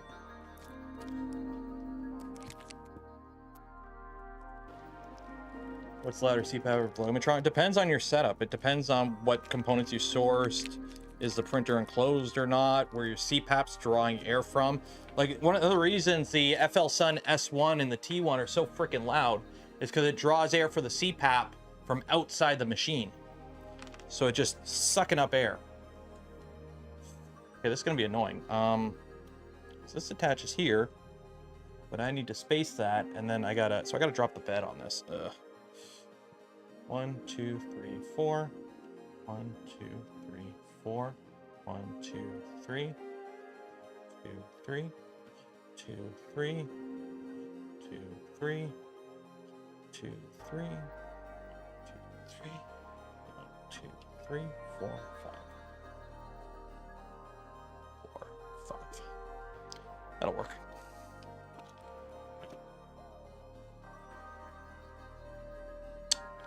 Okay, so let's see here. So screw goes up from the bottom through the spacer into that, but I can't get that shooting.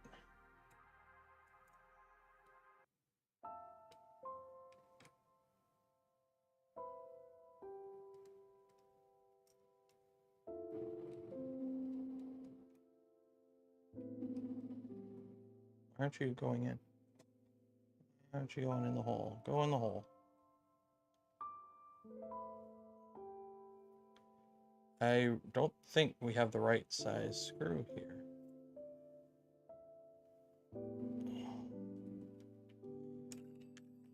Yeah, we got a problem here. We got a problem here.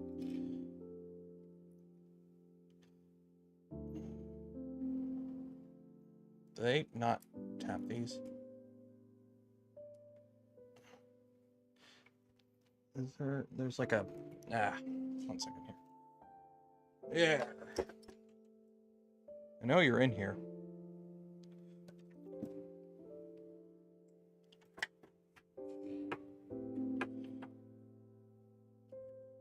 One, two, three, four, five. 2, 3, 4, 5. 3, 4. There we go. Now, should you be running a tap through something upside down, not supported? Probably not. But I'm doing it anyways. There we go. I think there's like a little burr or something that was preventing the screw from going in. Did you miss anything? We're putting together the stealth burner.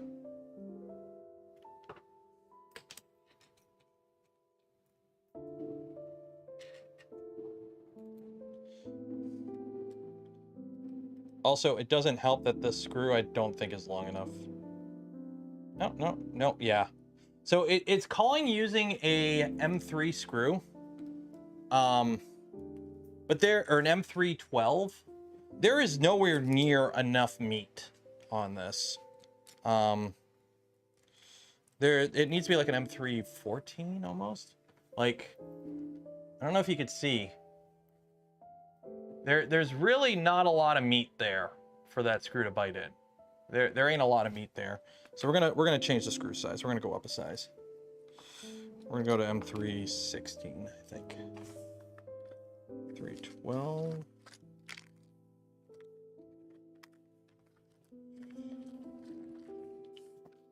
M316s.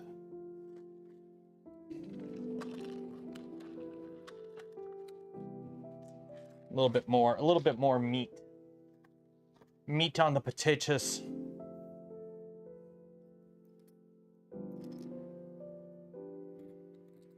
There we go.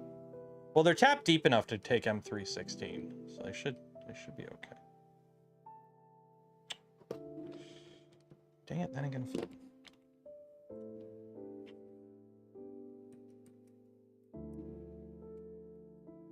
There we go. Compressors are very noisy and not very efficient moving large amounts of air. That is true. That's why, like, if I ever win the lottery, the tool shop I'm getting is having an external compressor.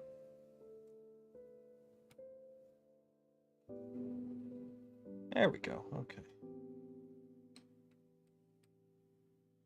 So that is our cartographer probe. Mounted there. Okay, so we used M316s instead of M312, so that's another issue there. And then we have some wires, these guys. And that plugs in the back, and then it comes up through the front and out. Okay. So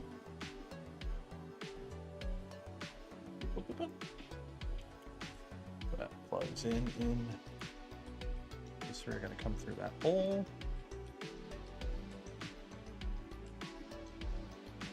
There we go. And this goes in yar.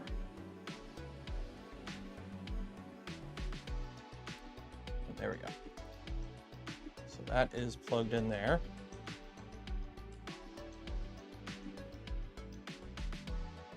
And then the top goes on and the wires go out the back. So that's going to come out there. This, I guess, goes like that, I guess.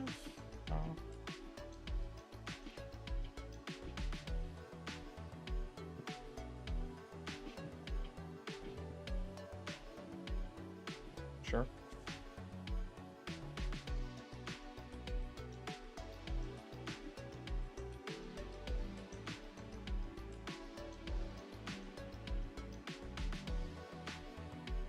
Okay. Then what do we put that on with? M312s from the front, and those are socket heads. Okay. M312 button heads and socket. What uh-oh. Did I misplace those screws? Uh-oh. Uh-oh, M3. Those are button heads. Where's M312 socket heads? Did I put those in the wrong spot? I might have put those in the bag. That baggie in the wrong spot. M312. Unless I left them out. Nope. Nope. M312s. Yarr.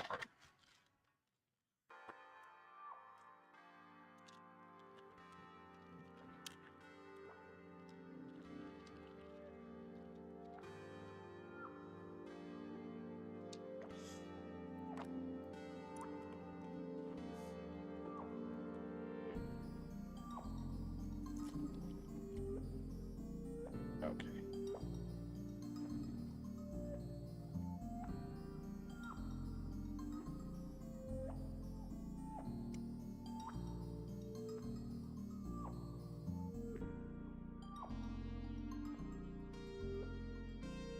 How does that go? That goes like that? Okay. Like that. 312, 1.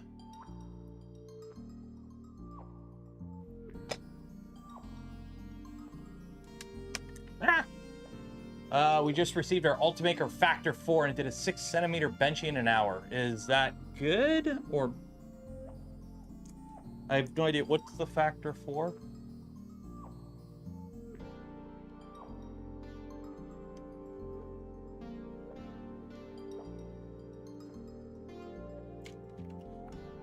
So that's all that.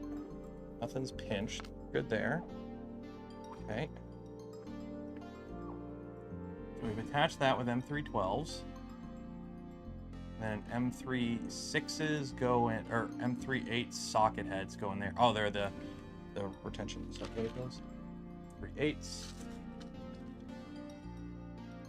How big is a benchy? I've never actually measured a benchy.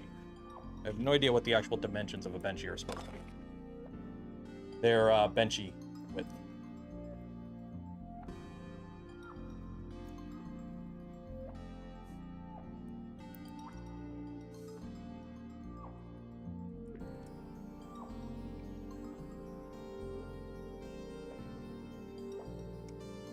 Okay, so then this is on the side there.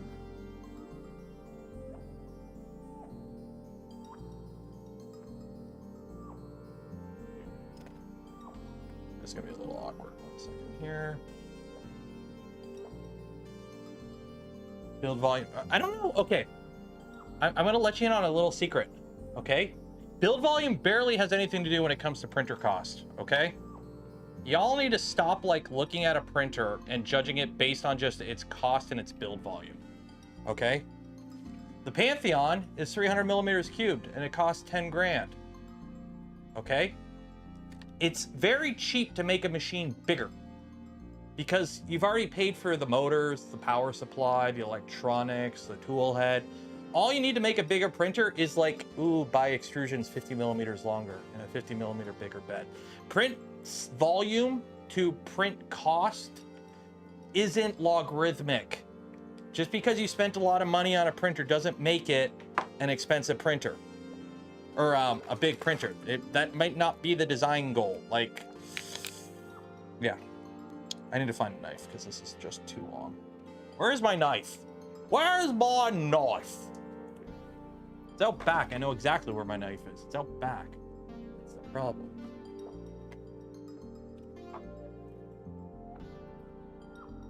How do I not have a backup knife out here? I mean, I've got cutting tools. But they're not the kind of cutting tools you want to be using.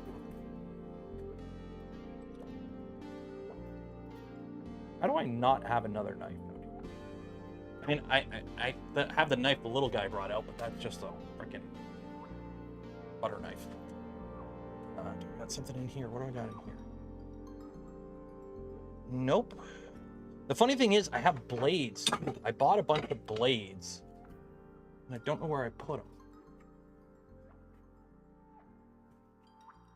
This is ever so slightly too long. I need to shorten it. That's what I'm doing. Look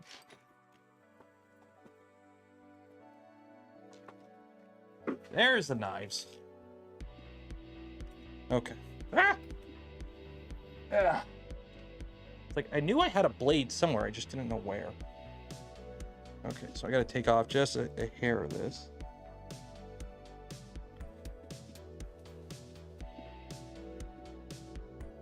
There we go.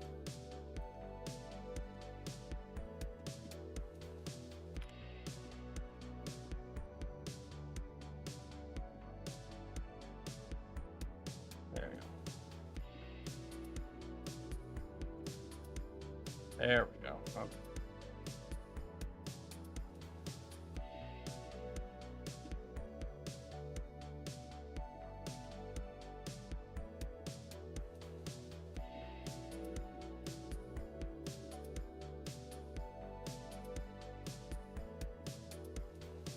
All right, so that's in there.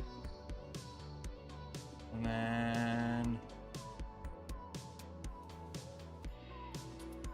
that goes through the front and plugs in there. So we got to open that up.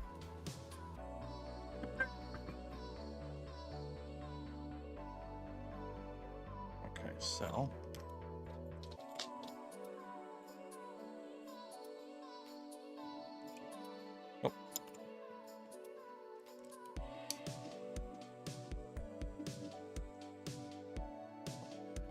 okay, open you up.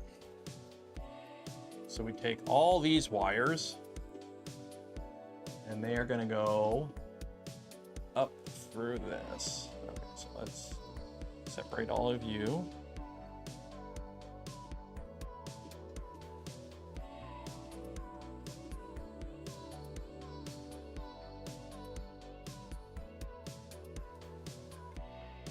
This is super awkward to do.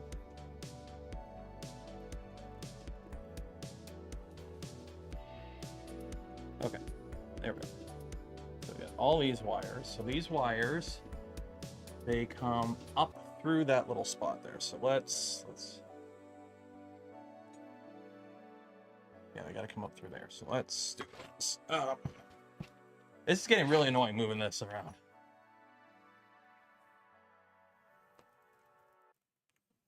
That'll work. Okay. So these got to go up. So if you come over here, you three need to come up through that. So let's grab a little step stool and do a little wire management because these got to come up through this little. Oh. One. Come on. Two.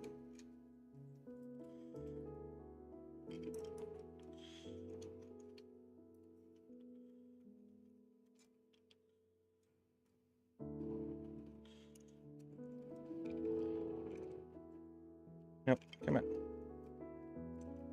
Nope, get up your hole.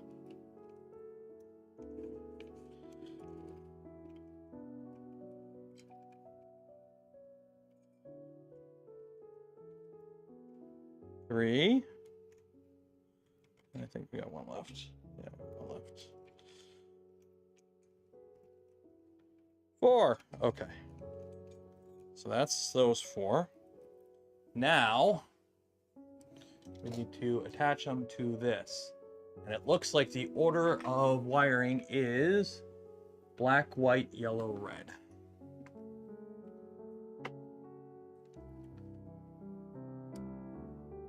Okay.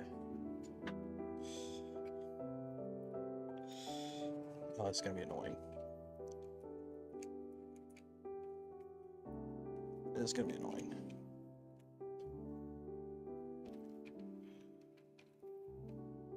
Did I run this through the wrong area? Oh, whatever. Okay. Black.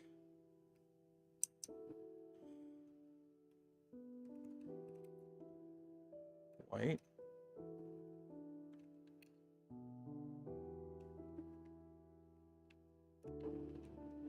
yellow,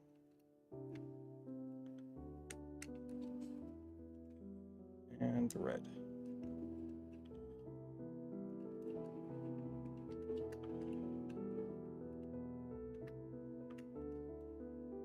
Okay. Now, oh wait, shoot, these got to go through this hole. Shoot. Okay, 1 second here. Yar, they got to go through here. Shoot.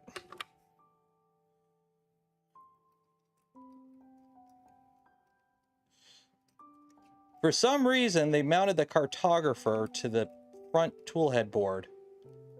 I don't know why. I'm assuming there's just no more room on the on this board, but they mounted the hookups for the cartographer onto this board. And it's like that's kind of annoying. So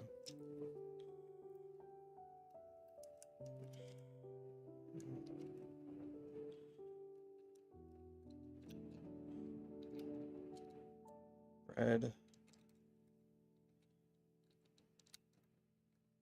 yellow, white,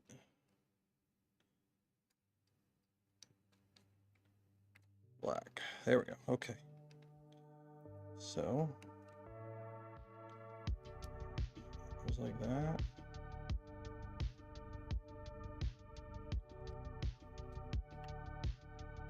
And that will engage with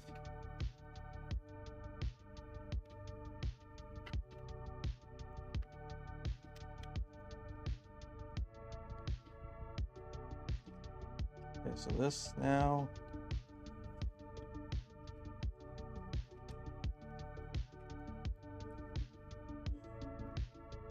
okay, white. That doesn't want to fit. So the problem is now. Oh, this is. You know what? I'm gonna say it now. We're trying to shove too much shit in here.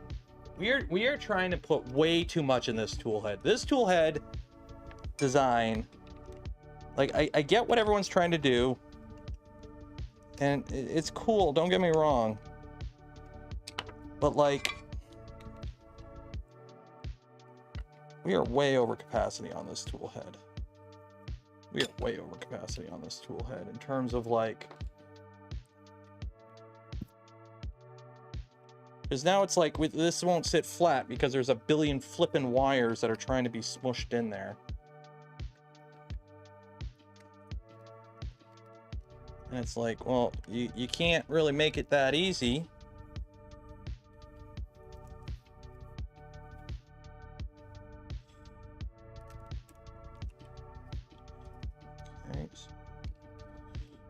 Those all came off.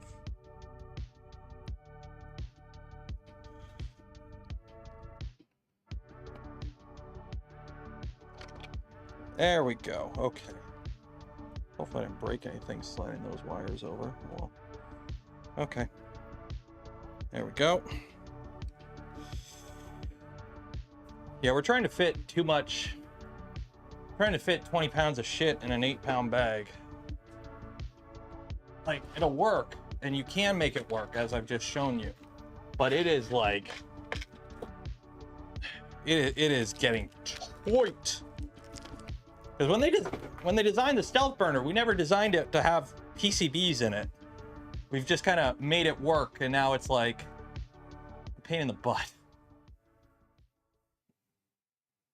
Okay. So we need M325s and M350s. Like after building the rebuilding mine there with the XOL, I get it. I get it why having your everything just being out in the open, and here's a few little tie points to put some zip ties to manage it a little bit if you want, but it's not really required. Like, I get it now. I get it.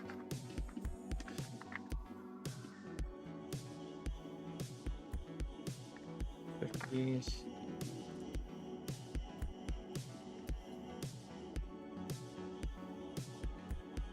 Get it.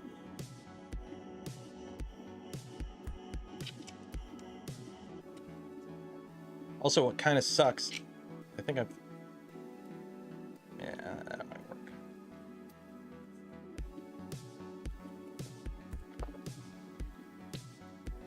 work. Well, if you want, like, here's the thing, the stock stealth burner is fine. The stock stealth burner is a fine tool head, okay? Especially on a stock Voron. There's nothing wrong with the stock stealth burner. It's just, we're trying to make it do more and more and more from beyond what it was originally designed to do. And mostly it's just like fitment stuff. But now you're seeing like people put CPAPs in them. And I'll be honest, they don't look that good with CPAPs. Like we're retrofitting something that works pretty good by itself, but we're trying to make it do everything. Wasn't made, okay, that's a Sebes. It wasn't made for ABS. Vorons are designed with ABS in mind, but that doesn't mean like, you know, they're shit at cooling. Like, part of the reason we designed the stealth burner was for better cooling from the prior tool head for PLA prints. Like, it does print good, it just doesn't cool as good at the super high speeds people want to do now. Plus the problem is too, and I'll be honest here, a lot of people have issues with the stealth burner because the kits they use to build them have really shitty fans. Some of the, not all the kits, but some of the cheaper kits have really crappy fans. And you kind of need a good fan.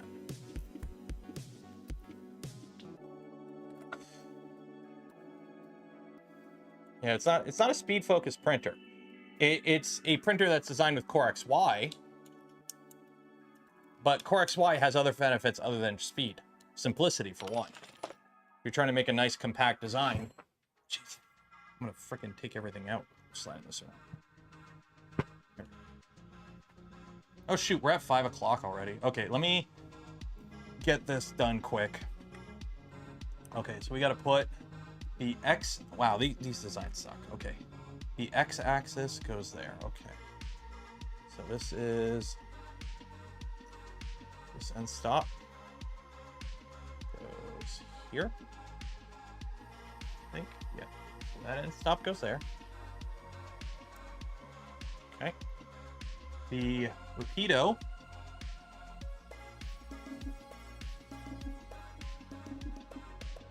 goes to the back. I'm assuming the thermistor goes right there. Yeah, that makes sense. Why do you have 4 wires? Oh, well, thermistor goes there. And this guy goes onto the back.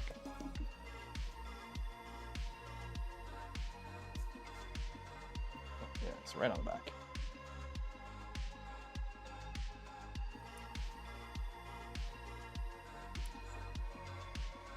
I can't even see what I'm looking at. It's all dark.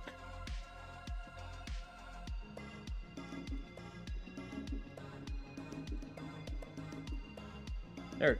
Okay. Okay.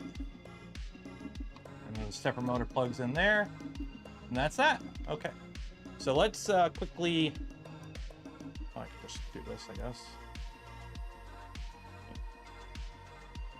Cover plate's a cover plate, right?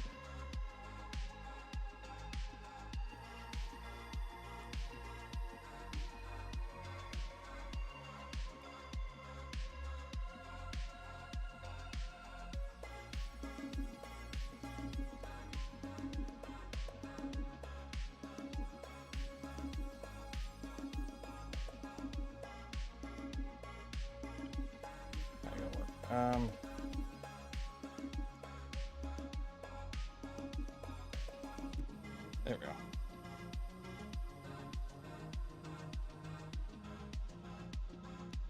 We screw this in, and then we call it.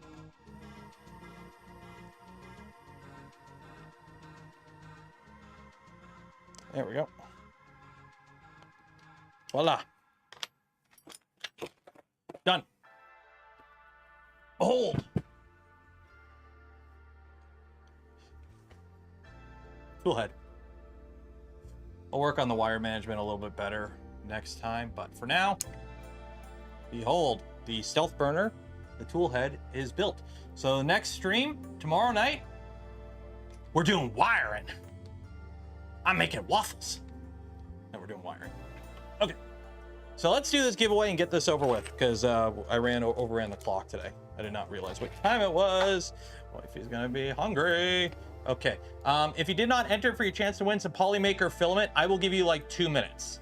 So if you haven't entered for your chance to win some polymaker filament, link in the video description, enter for your chance. Do this now because we're gonna be doing the giveaway in like 2 minutes. I'm not timing it. I'm just gonna do it in 2 minutes-ish. While you're down there, make sure you like the smash button. If you're new to the channel, make sure you subscribe. And if you want to help support the channel, the content I create, and the things I do, check out some of those links in the description. Most of them affiliate links, don't cost you anything extra, go a long way in supporting the channel. Or some like gamer subs, use code Canuck, save 10% off your order. Ooh. But if you want to be really cool and you want to help support the channel directly, consider becoming a channel member, Patreon supporter, or gifting memberships to others. Heatsink in the wrong position. It said to put it on the RP 2040. It said to put the heatsink on the RP 2040. I mean, I've got extra little heat sinks. If I need to put another, if the driver starts overheating, I'll put the heatsink on it. I'll put another one on that.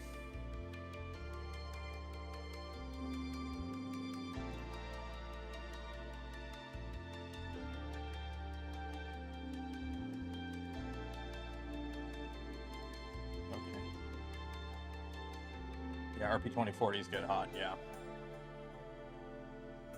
Okay. Okay, let's do this giveaway. Let's do this giveaway, because I need to make some food. Great.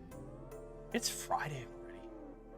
I am like barely, I haven't packed at all. Oop, shoot, control set.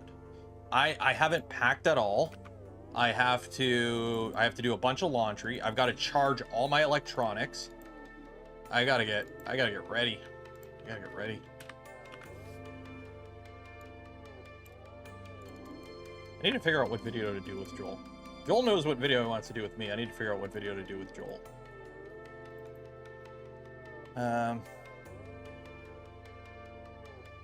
AB motors don't need heatsink. No, you don't. You don't need heat sinks on your stepper motors as much as some people think you do. You can get your motors, good quality stepper motors can run up to about 100 Celsius. It takes a lot of heat to actually kill the stepper motor. You can run them really hot. You'd be surprised. It's just usually if you're running them that hot, usually that means other stuff isn't set up right. Like if your stepper motor is getting so hot, the actual motor itself is failing. Something else is going on. You're either pushing them way too hard, or you don't have your voltages set correctly, or you don't have good motors to begin with. Let's go with House of Pain. How many bots do we have? 346, 346. Bots. 346. House of Pain. So how this works, some of these games are first to the finish. Some of the games are closest to the middle at the finish. If you fall off the track, you lose.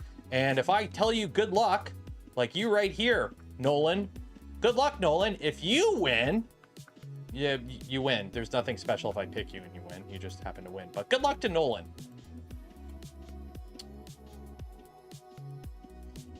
Remember, exclamation mark zoom zoom makes you go faster. And exclamation mark gullible makes all the opponents go slower. So.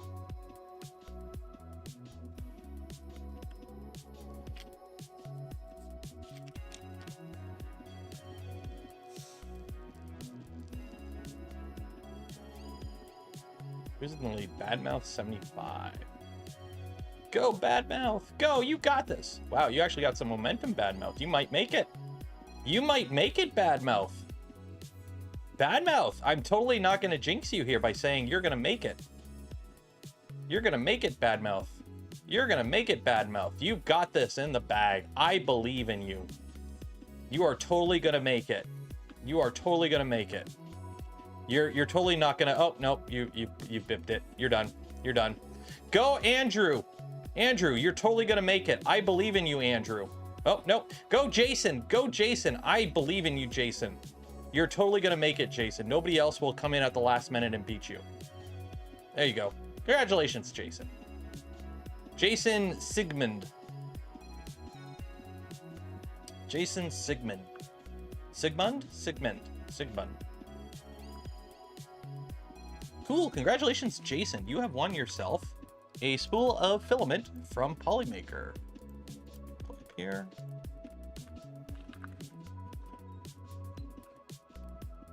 Was the winner in that marble? Yeah, we did the winner of the marble. What the name is? What the name is? Jason. Satan? Yeah, say congratulations, Jason. Thank God, Satan. Okay, go get a shirt on. But I'm die. Didn't the Tooth Fairy give you a bunch of money yesterday? Didn't you get a bunch of money from the Tooth Fairy? I want money, a big coin. You got a coin? Guess what? Use that coin. Look at me. Use that coin. Go buy a shirt. Go put a shirt on. Okay. So congratulations, Jason. You will get an email from me after the stream ends with information to collect your filament from Polymaker. Yay! Oop. I mean, there's a problem. Oh, there we go. Cool. Okay. So we're gonna call it there. I'm gonna go make din din for the family. So tomorrow night, 8 p.m. EST, we will carry on with this. We've got wiring to do. Woo! Wiring, maybe firmware. I'm hoping most of this looks like it's already pre-crimped and pre-terminated. So hopefully this shouldn't take too long to get wired up. It'll just be like slot A into socket B type stuff, hopefully. So again, shout out to Siboor for providing this kit for this build series. If you want to know more about it, link in the video description. That one's not an affiliate link. Also, shout out to Polymaker for the spool of filament we give away this stream and every stream. Links for all them and more, video description. Some of them are affiliate links, don't cost you anything extra. Go a long way in supporting the channel. Some like Gamer Subs, use code Canuck, save 10% off your order. And for those that donate to the channel, gifted memberships to others, or became members of the channel yourself, I thank you. I would not be able to do the things I do, create the content I create without your continued support. You make it all possible. So we're gonna call it there. I will see you tomorrow. If you're a channel member, tomorrow's video should be up later tonight, early for you. Everyone else, it should be up tomorrow. I'm just waiting on approval from the sponsor before I can make it public. Enjoy the rest of your weekend. Be safe out there, wash your hands, and I will see you tomorrow. Goodbye.